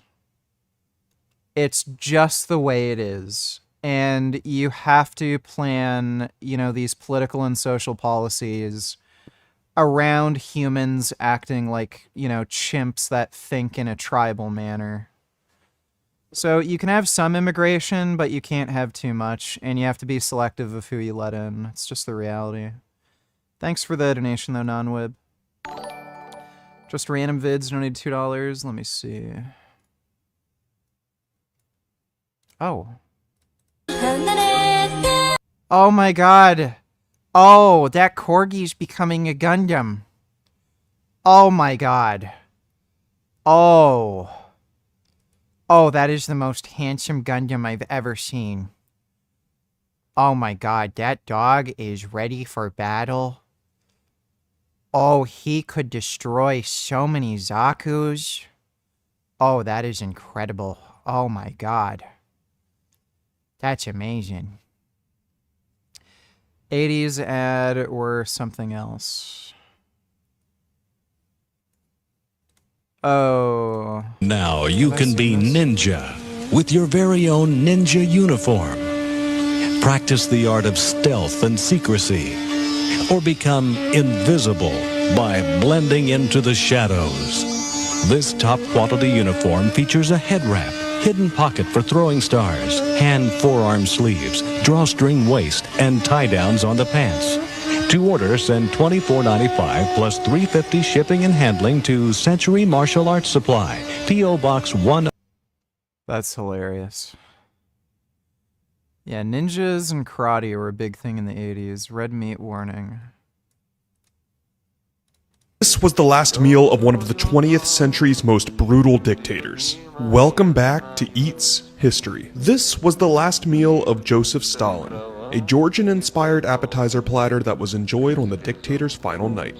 On the snowy evening of March 1st, 1953, right outside of Moscow, Joseph Stalin sat down for what would be his final meal. 4 of his most trusted men, including the next premier Nikita Khrushchev, joined him for dinner. They had dinner from around 12 midnight to about 4 a.m., and the menu was simple but deeply rooted in Stalin's preferences. According to historian Simon Sebag of the Court of the Red Tsar, Stalin always preferred humble Georgian cuisine over fine Soviet dining. From multiple first-hand accounts, that night the table featured a sort of snack spread. Slices of smoked salami and ham, pickled vegetables and sauerkraut, wedges of salgundi, a Georgian cheese, and slices of dense rye bread. Well, he ate like shit. Thanks for the donation, Just Random Vids. Israel launched drone strikes on Syrian military this morning. It's kind of complex and is mostly spurred on by sectarian tensions between Druze and Syrian militias, tit-for-tat kidnappings and Syrian government fumbling while trying to enforce order. I'm just glad that I don't live in Syria. It's pretty fantastic that I don't live in Syria. Thanks for the donation, though, retard. What's going on, everybody? Vince Goodrum here. It is Monday afternoon. Reason for the video is it's time to give a little bit of education to the attention whore, Tosh Peterson. So let's go ahead and roll the beautiful bean footage. She's up there bragging and celebrating about a lawsuit by the chef that was dismissed. And the great one is here to explain why. But first off, you guys need context. And folks, you can't really discuss something without having context. Wouldn't you agree? So here's the context. So here is Vegan Booty with their stupid looking face. I mean, but anyway, y'all check this out. The defamation case against me from a chef who banned all vegans from his restaurant has been thrown out of court. 2 years ago, I did a protest in response to that ban. The chef then sued me over an image I posted of him cradling a dead piglet, expressing my view that it was animal abuse. Just weeks ago, he posted an image of himself holding a knife saying Tash Peterson with the wrong guy, and now he's pulled out of the case. This is the same man who cried on national TV. I lost. I'm surprised he was allowed to just pull out. I don't know how the law works in Australia, but you can't.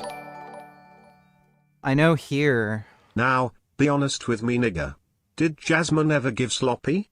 Also, how many of your friends from school banged your mum?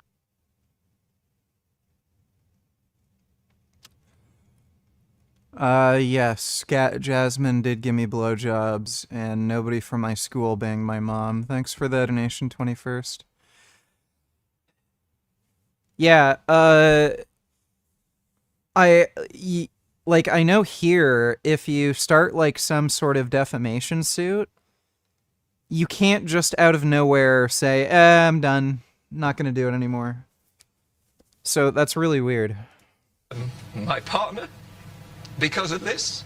When in reality, his partner left him before I even protested. He's since built his entire brand around veganism, selling t-shirts with my name and... Well, you sell Son Goku, donate $2.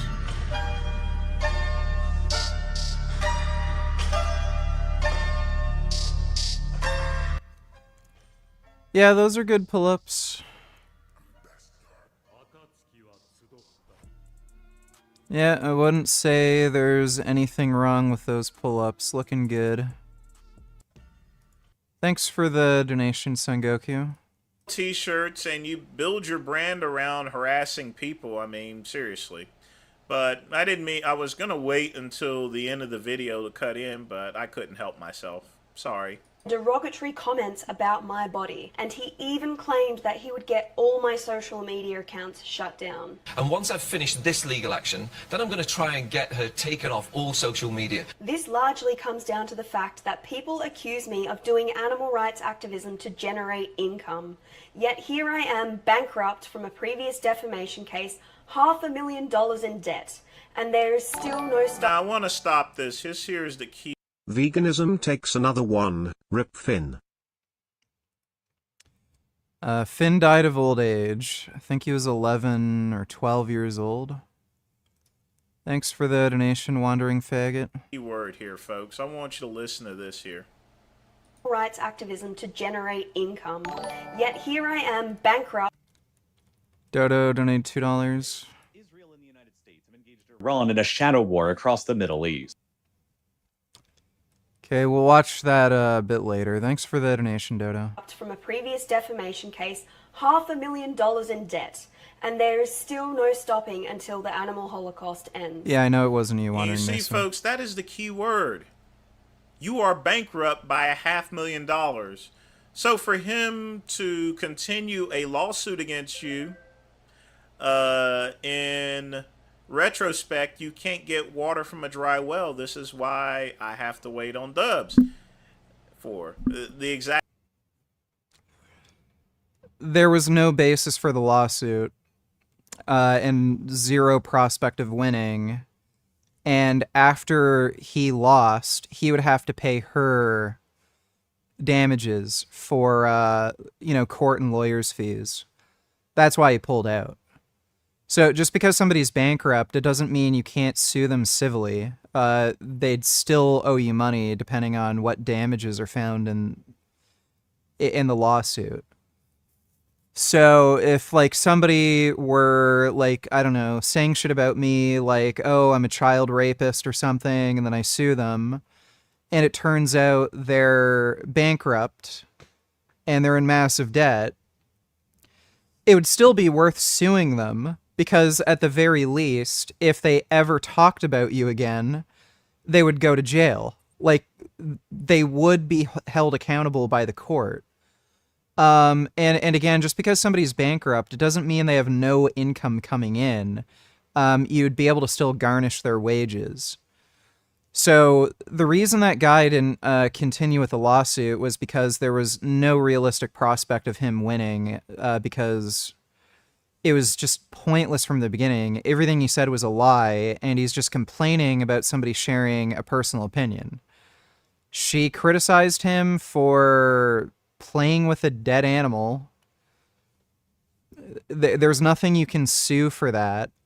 And then he made up obvious fucking lies in the media about Tash.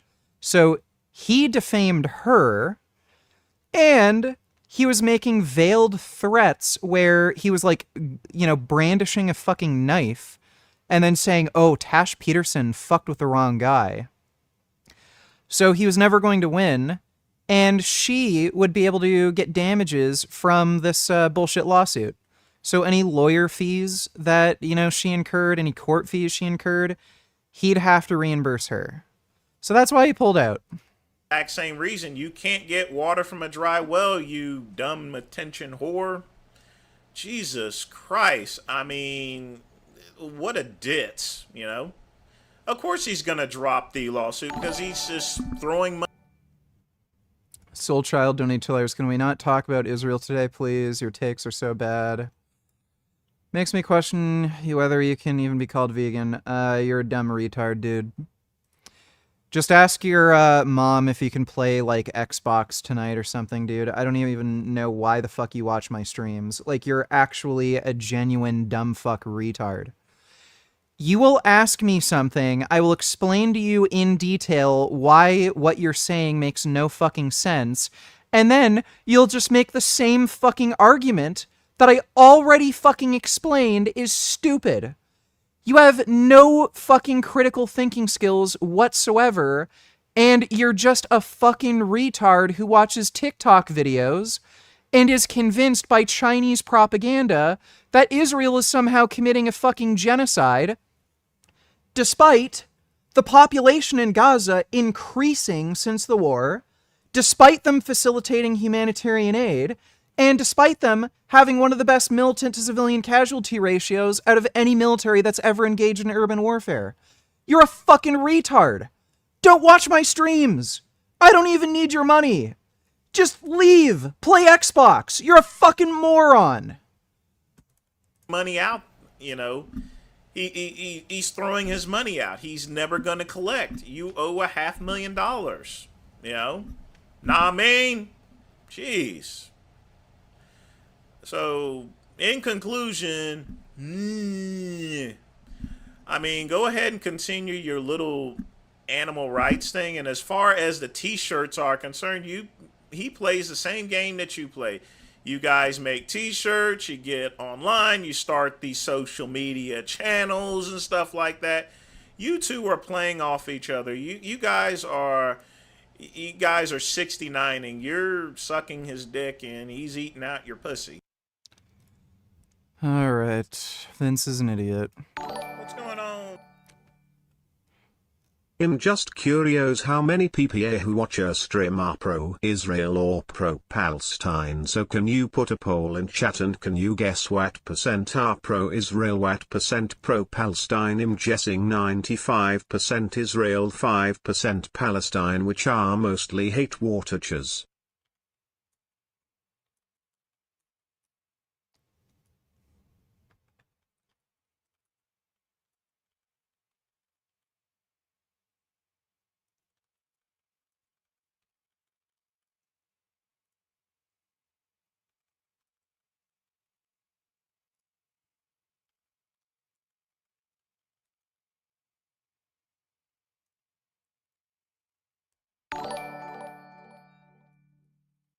As a vegan, no amount of civilian deaths should be acceptable.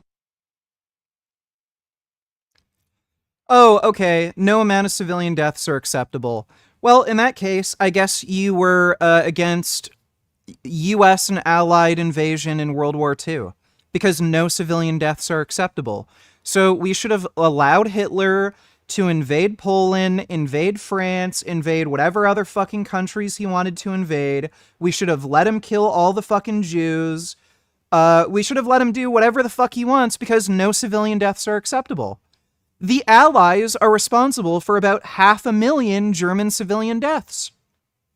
So according to you, no one should have ever done anything to stop Hitler.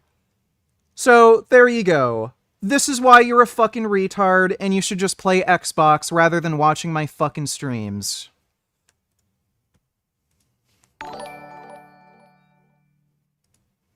Bro, you gonna pull Israel's pants down and suck its dick?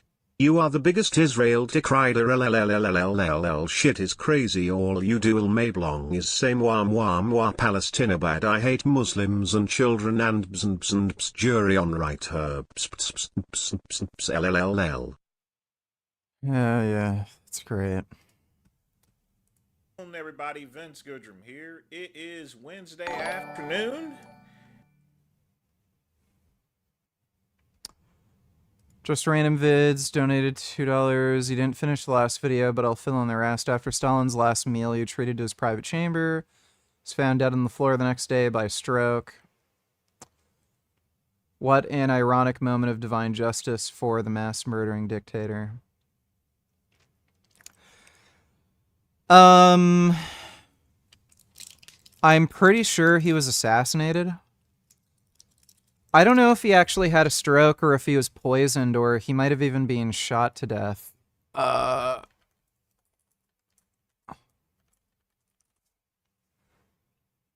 Based on their examination, which revealed blood pressure of 190 over 110.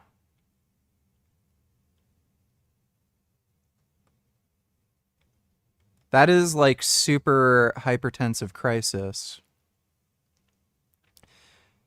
And right-sided hemiplegia, they concluded that Stalin, who had a known history of uncontrolled hypertension, had sustained a hemorrhage stroke involving left middle cerebral artery. That is a false analogy. Israel isn't being invaded by any force. They drove Hamas out on the very day of October 7th without killing any civilians. That would have been fine. Nobody would have had a problem if they left it there. Nazis were invading Europe.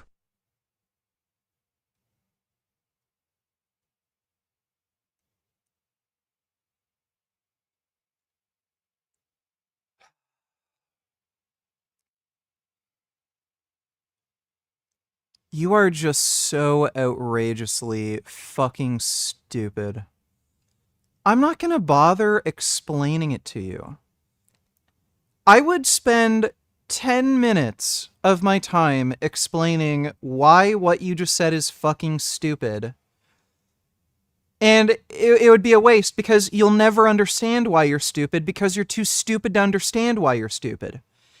Everyone watching this already knows you're a fucking idiot. So there's no point. You're a fucking moron. Thanks for the donation, idiot. I'm glad you got a hold of your parents' fucking credit card. Give me more of their money, asshole. Keep donating stupid shit. Alright, well, Stalin's a fucking idiot, apparently. Thanks for the donation, just random vids. And the reason for this video is we're going to talk about Frank Tufano. Now, recently, he's stopped talking about Dr. Taban, at least for now, thank goodness. But now he's bitching and moaning about his Wagyu beef.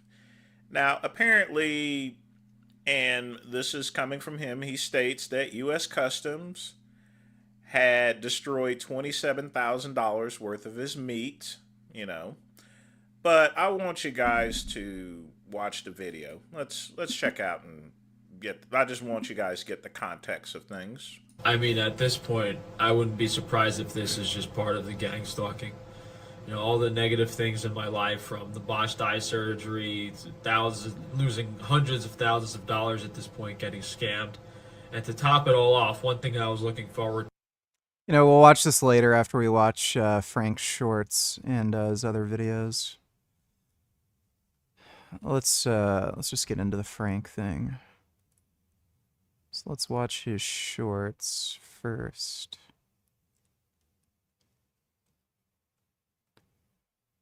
Yeah, I don't know what to do at this point. I've already filed multiple lawsuits against the USDA for discrimination.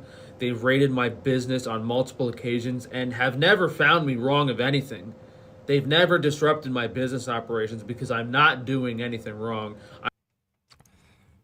That's not true. They found that the meat share thing he was doing in New York was illegal. I'm a legitimate small business owner being harassed by a government agency because they only want these big billionaire corporations selling you Freemason feedlot slop. And that... Great argument. You won the debate since you refused to make a counter-argument. You refused to talk to me on Discord. You claimed they are being invaded, so civilian deaths are acceptable, but they aren't being invaded. It's very simple. That's great. Give me more of your parents' money. Thanks for the donation, stupid. I fucking knew it. That one line after the election from DT was just too sus. Elon was very effective. He know about computers, these vote counting computers. Like the tricky part is, I know exactly who needs to hear this, but they won't listen. So you know what, in an effort to get to the point before those people try to scroll away, she won. I know it. You know it. She knows it. He knows it. But for some reason, no one seems to want to talk about it. And you know exactly why. Because the last time a big group tried to speak out about something weird happening in the race, it didn't go so well. I do just want to say right out of the gate here, this is different from that.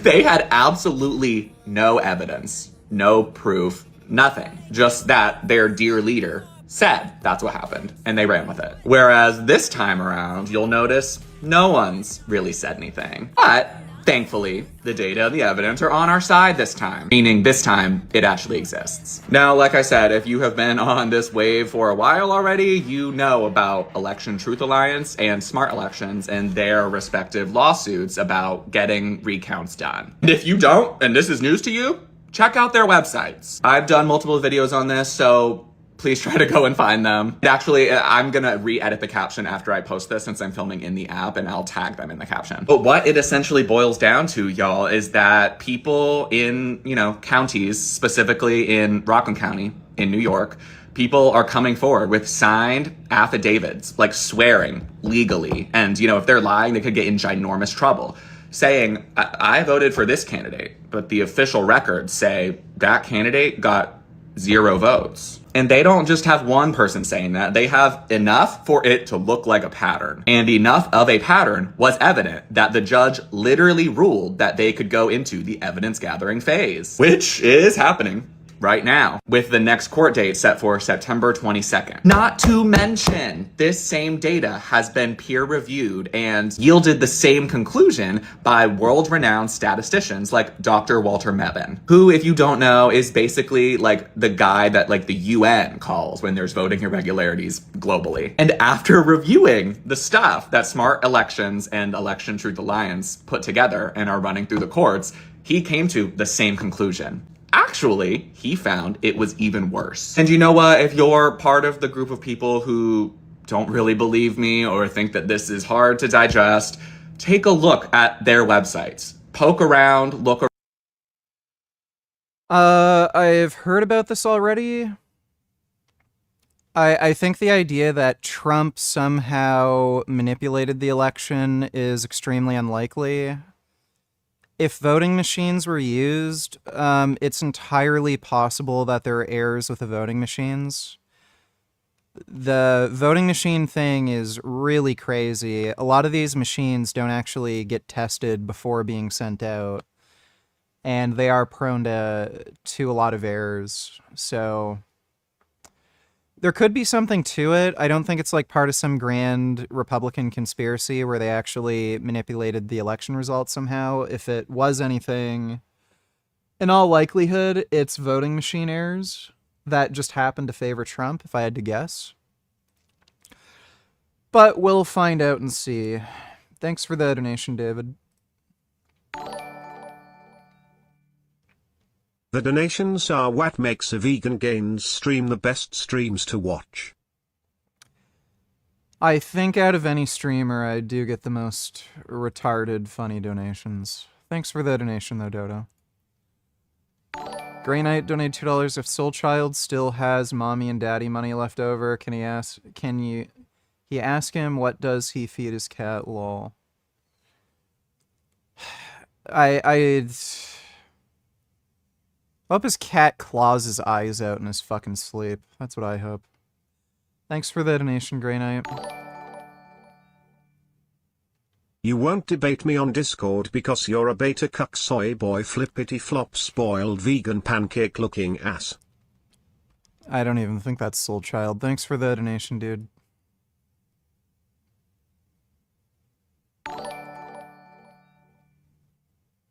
Stalin is right.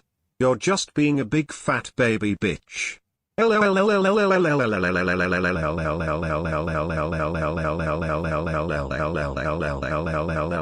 me fuck jazz, man pussy. Watch me fuck jazz, man pussy. Watch me fuck jazz, man pussy. Watch me fuck jazz, man pussy. Watch me fuck jazz, man pussy.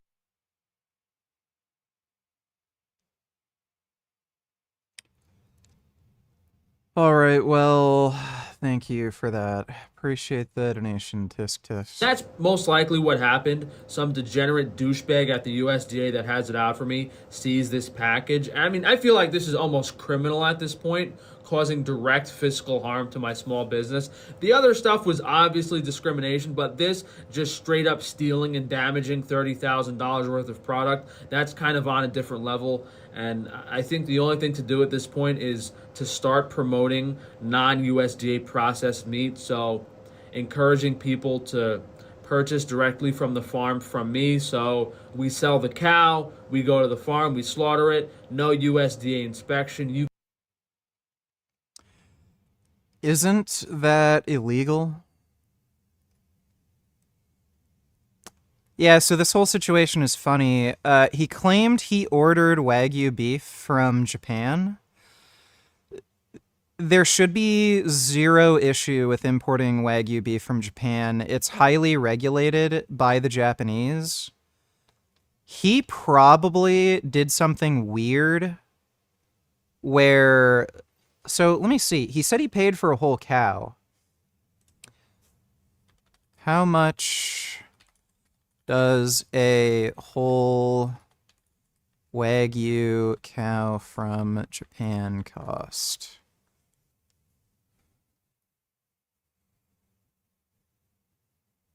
Wagyu beef. So I don't think that's from Japan. Depending on the size of the cow, adult Wagyu cow can cost anywhere from 30 to 35,000.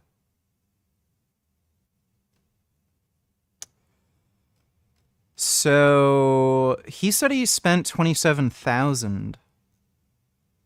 And the thing on Quora said it's about 30 to 35. So there's a little bit of a discrepancy there. He, like, knowing Frank, he probably found some, like, I don't know, unscrupulous seller or something, and then it got stopped at the border, and then, like, that's why that happened. You can legally buy the meat, and we cut them out of the deal. So, because of this happening, like, normally I didn't want to do that. I try to keep things legitimate, but that's as legitimate it's going to get with these. So he's literally saying he's going to break the law from now on, and he uploaded a video saying that? That's brilliant. Evil assholes. So maybe we're really going to have to start moving in that direction and only selling beef shares and cutting the USDA out of the picture if I'm going to be treated like this. This week on Frankie's Free Range Meat, everything is in stock for the most part. Here in the fridge we have all of our Iberico hams. We have the smoked meats as well, the brisket, the pastrami, the beef bacon and pork bacons, organic raw cookie dough. What is restocked this week is we did a fresh batch of steak sauce and a fresh batch of the bone broth collagen gummies if you guys are missing out on that. We made some apple and blueberry pies fresh today that will be available by Tuesday. Same with some chocolate chip cookies. And yesterday we made some fresh blueberry muffins. So this is actually the first time we've had workable sourdough blueberry muffins. So definitely let me know how you guys like these. Some fresh local ground beef here, never frozen. And if you guys want some fresh pressed raw apple cider, we have that in glass bottles available on the front page of the meat website. So not only has U.S. Customs completely damaged and destroyed $30,000 worth of Wagyu beef products, they have completely decimated any possible future business with this Wagyu beef seller.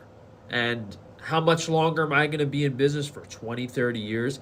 That is irreparable and permanent damage to the future business relationship. That's probably valued at like $800,000, $900,000. Most likely even more, which is... That's a real cool story, Frank. Real cool story. The real issue here, because U.S. Customs and Border Protection has seized on my first shipment with this seller all of my Wagyu beef and destroyed any possibility of future business. Now it's this whole huge thing. Like what? Now I'm never going to be able to sell legitimate Wagyu beef on Frankie's Free Range Meat because of this? It's unbelievable what type of damage this government entity has caused. And it is irreparable because there's no way no one's ever going to ship this again. Even if I wanted to lose the money again, there's no way this guy's ever going to sell me this meat because of what's happened. So, I mean, I don't know how this is going to be resolved. I mean, I'm going to have to file a lawsuit regardless. And what if I'm ever going to be compensated for the future damage is I don't know. I really don't. I mean, at this point, I wouldn't be surprised if this is just part of the gang stalking.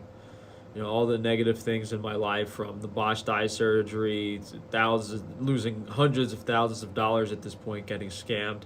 And to top it all off, one thing I was looking forward to was we were going to offer 100% Japanese Kobe beef Wagyu on Frankie's Free Range Meat, and Customs seized it.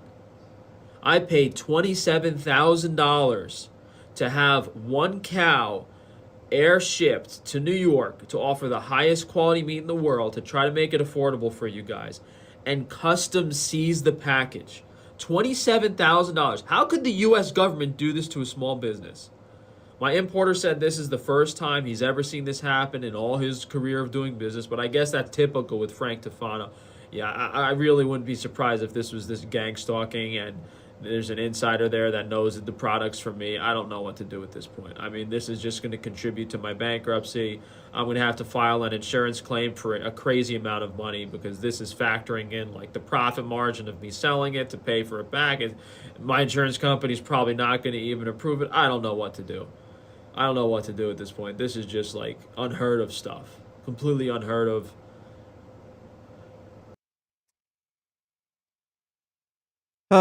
It's always a problem. 21st $22. How would you have forced Fat Jasmine to lose weight? You said never let your girlfriend or wife gain weight. How would you have forced her to not gain weight?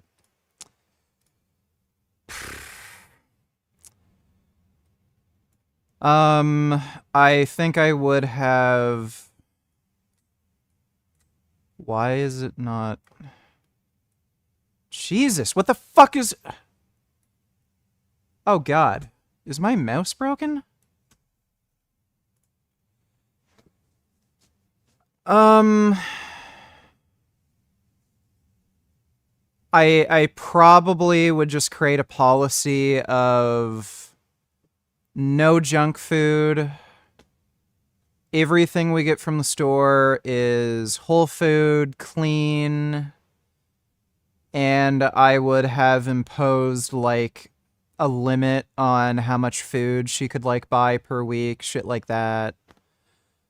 So yeah, it creates more problems than it's worth. Like, don't ever let your wife or girlfriend get fat. It's just stupid. They're just gonna act more bitchy if they gain weight. American goes out to feed her chickens their leftover bread and then looks at the date. It's 3 months past the expiration date. Still mold-free, fluffy, in perfect condition. Look at that. Oh my god, people are retarded. See the date on that bread? Get down. April 17th, 20. We have a box of bread that we give to the chickens sometimes. There is not a moldy piece of bread in this bag. Yes, that's because it hasn't been exposed to moisture. If you make the bread damp, like if it's very humid inside the house and the bread isn't covered, it will get moldy. From April 25th of this year. Look at that. Dude, Americans are so fucking stupid. Like, just out of this world fucking stupid. Like, these are the same people who are like, when I put the lighter under the snow doesn't melt and it just turns black. The government's pouring fake snow made out of plastic. Like, they're just crazy. These foods were actually just listed as not safe for human consumption, and you probably have it in your kitchen. Now, Texas just passed a law that's going to enable people to know that their food is dangerous, and the warning label is going to look like this. But look at the foods that are going to have this label on it. And it's Yeah, cool story. Great. Thanks for the donation, 21st. What were Jasmine's favorite things to order at 10 in vegetarian? Did she overorder most of the time? What about when you went to the store to get her food? What was her favorite thing she always asked you to get? Since we all know she made you shop.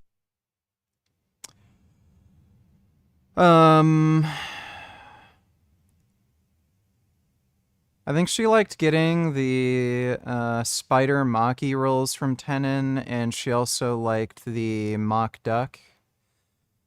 And probably the Guardian chicken strips and mayonnaise were her favorite from the store. Thanks for the donation, 21st. I noticed Frank's steak sauce has A+ on it, dancing dangerously close to copyright fire again, like the Twix thing doing a knockoff A1 sauce. What a lame retard. Yeah, and then he complains about everybody stealing his ideas, even though he's clearly stealing other people's intellectual property. Thanks for the donation, retard. Dan donated $2. Have you seen the Sam Hyde crash out? Watch the guy next to Sam at the table. He's about to have a panic attack. Start at 28:10. We've already watched it. I have no idea what was going on.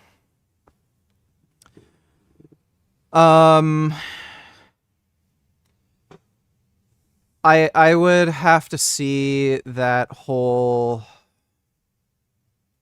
podcast. But what it seemed like to me was that guy might have been jerking Sam around for a little while. And then Sam figured he'd just take it over the top and fuck with that guy. So I don't know if you could technically consider that a crash out, but it was funny. Thanks for the donation though, Dan. But yeah, we already watched the clip. I'm just gonna go take a piss and get a drink. I'll be right back.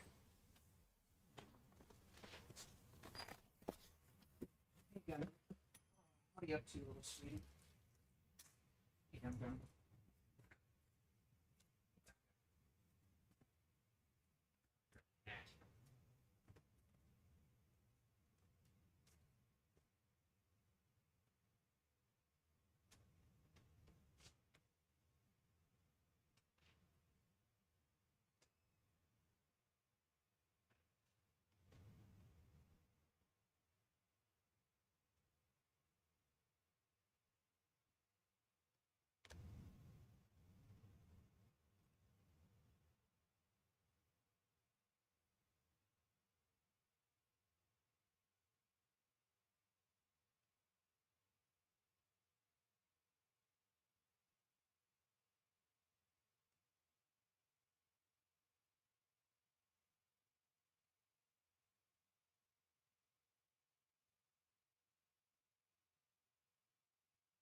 Oh yeah, there we go. So what was the poll results?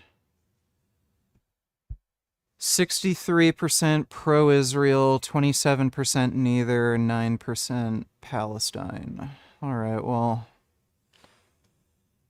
I'd say those aren't too bad numbers. Ha ha ha ha, how did I know you were gonna say Gardein chicken and mayo? Of course Jasmine's favorite food is mayo. And you being the cucked bitch you were, treated her like a food stamp queen, giving her all the vegan mayos she commanded you to buy her. Bitch. Well, now I know. Thanks for the donation, 21st. Wait, I thought Jasmine was vegan, why would she order chicken and duck? It's vegan chicken and duck, Dodo. Thanks for the donation. Gummy. What are you doing? Are you having the zoomies? Oh god, he's seeing the emojis on the monitor and he's trying to like whack at them. Gummy, it's just pictures on the screen. Gum. Oh, he is a silly cat. I don't know why he gets zoomies the way he does. Okay.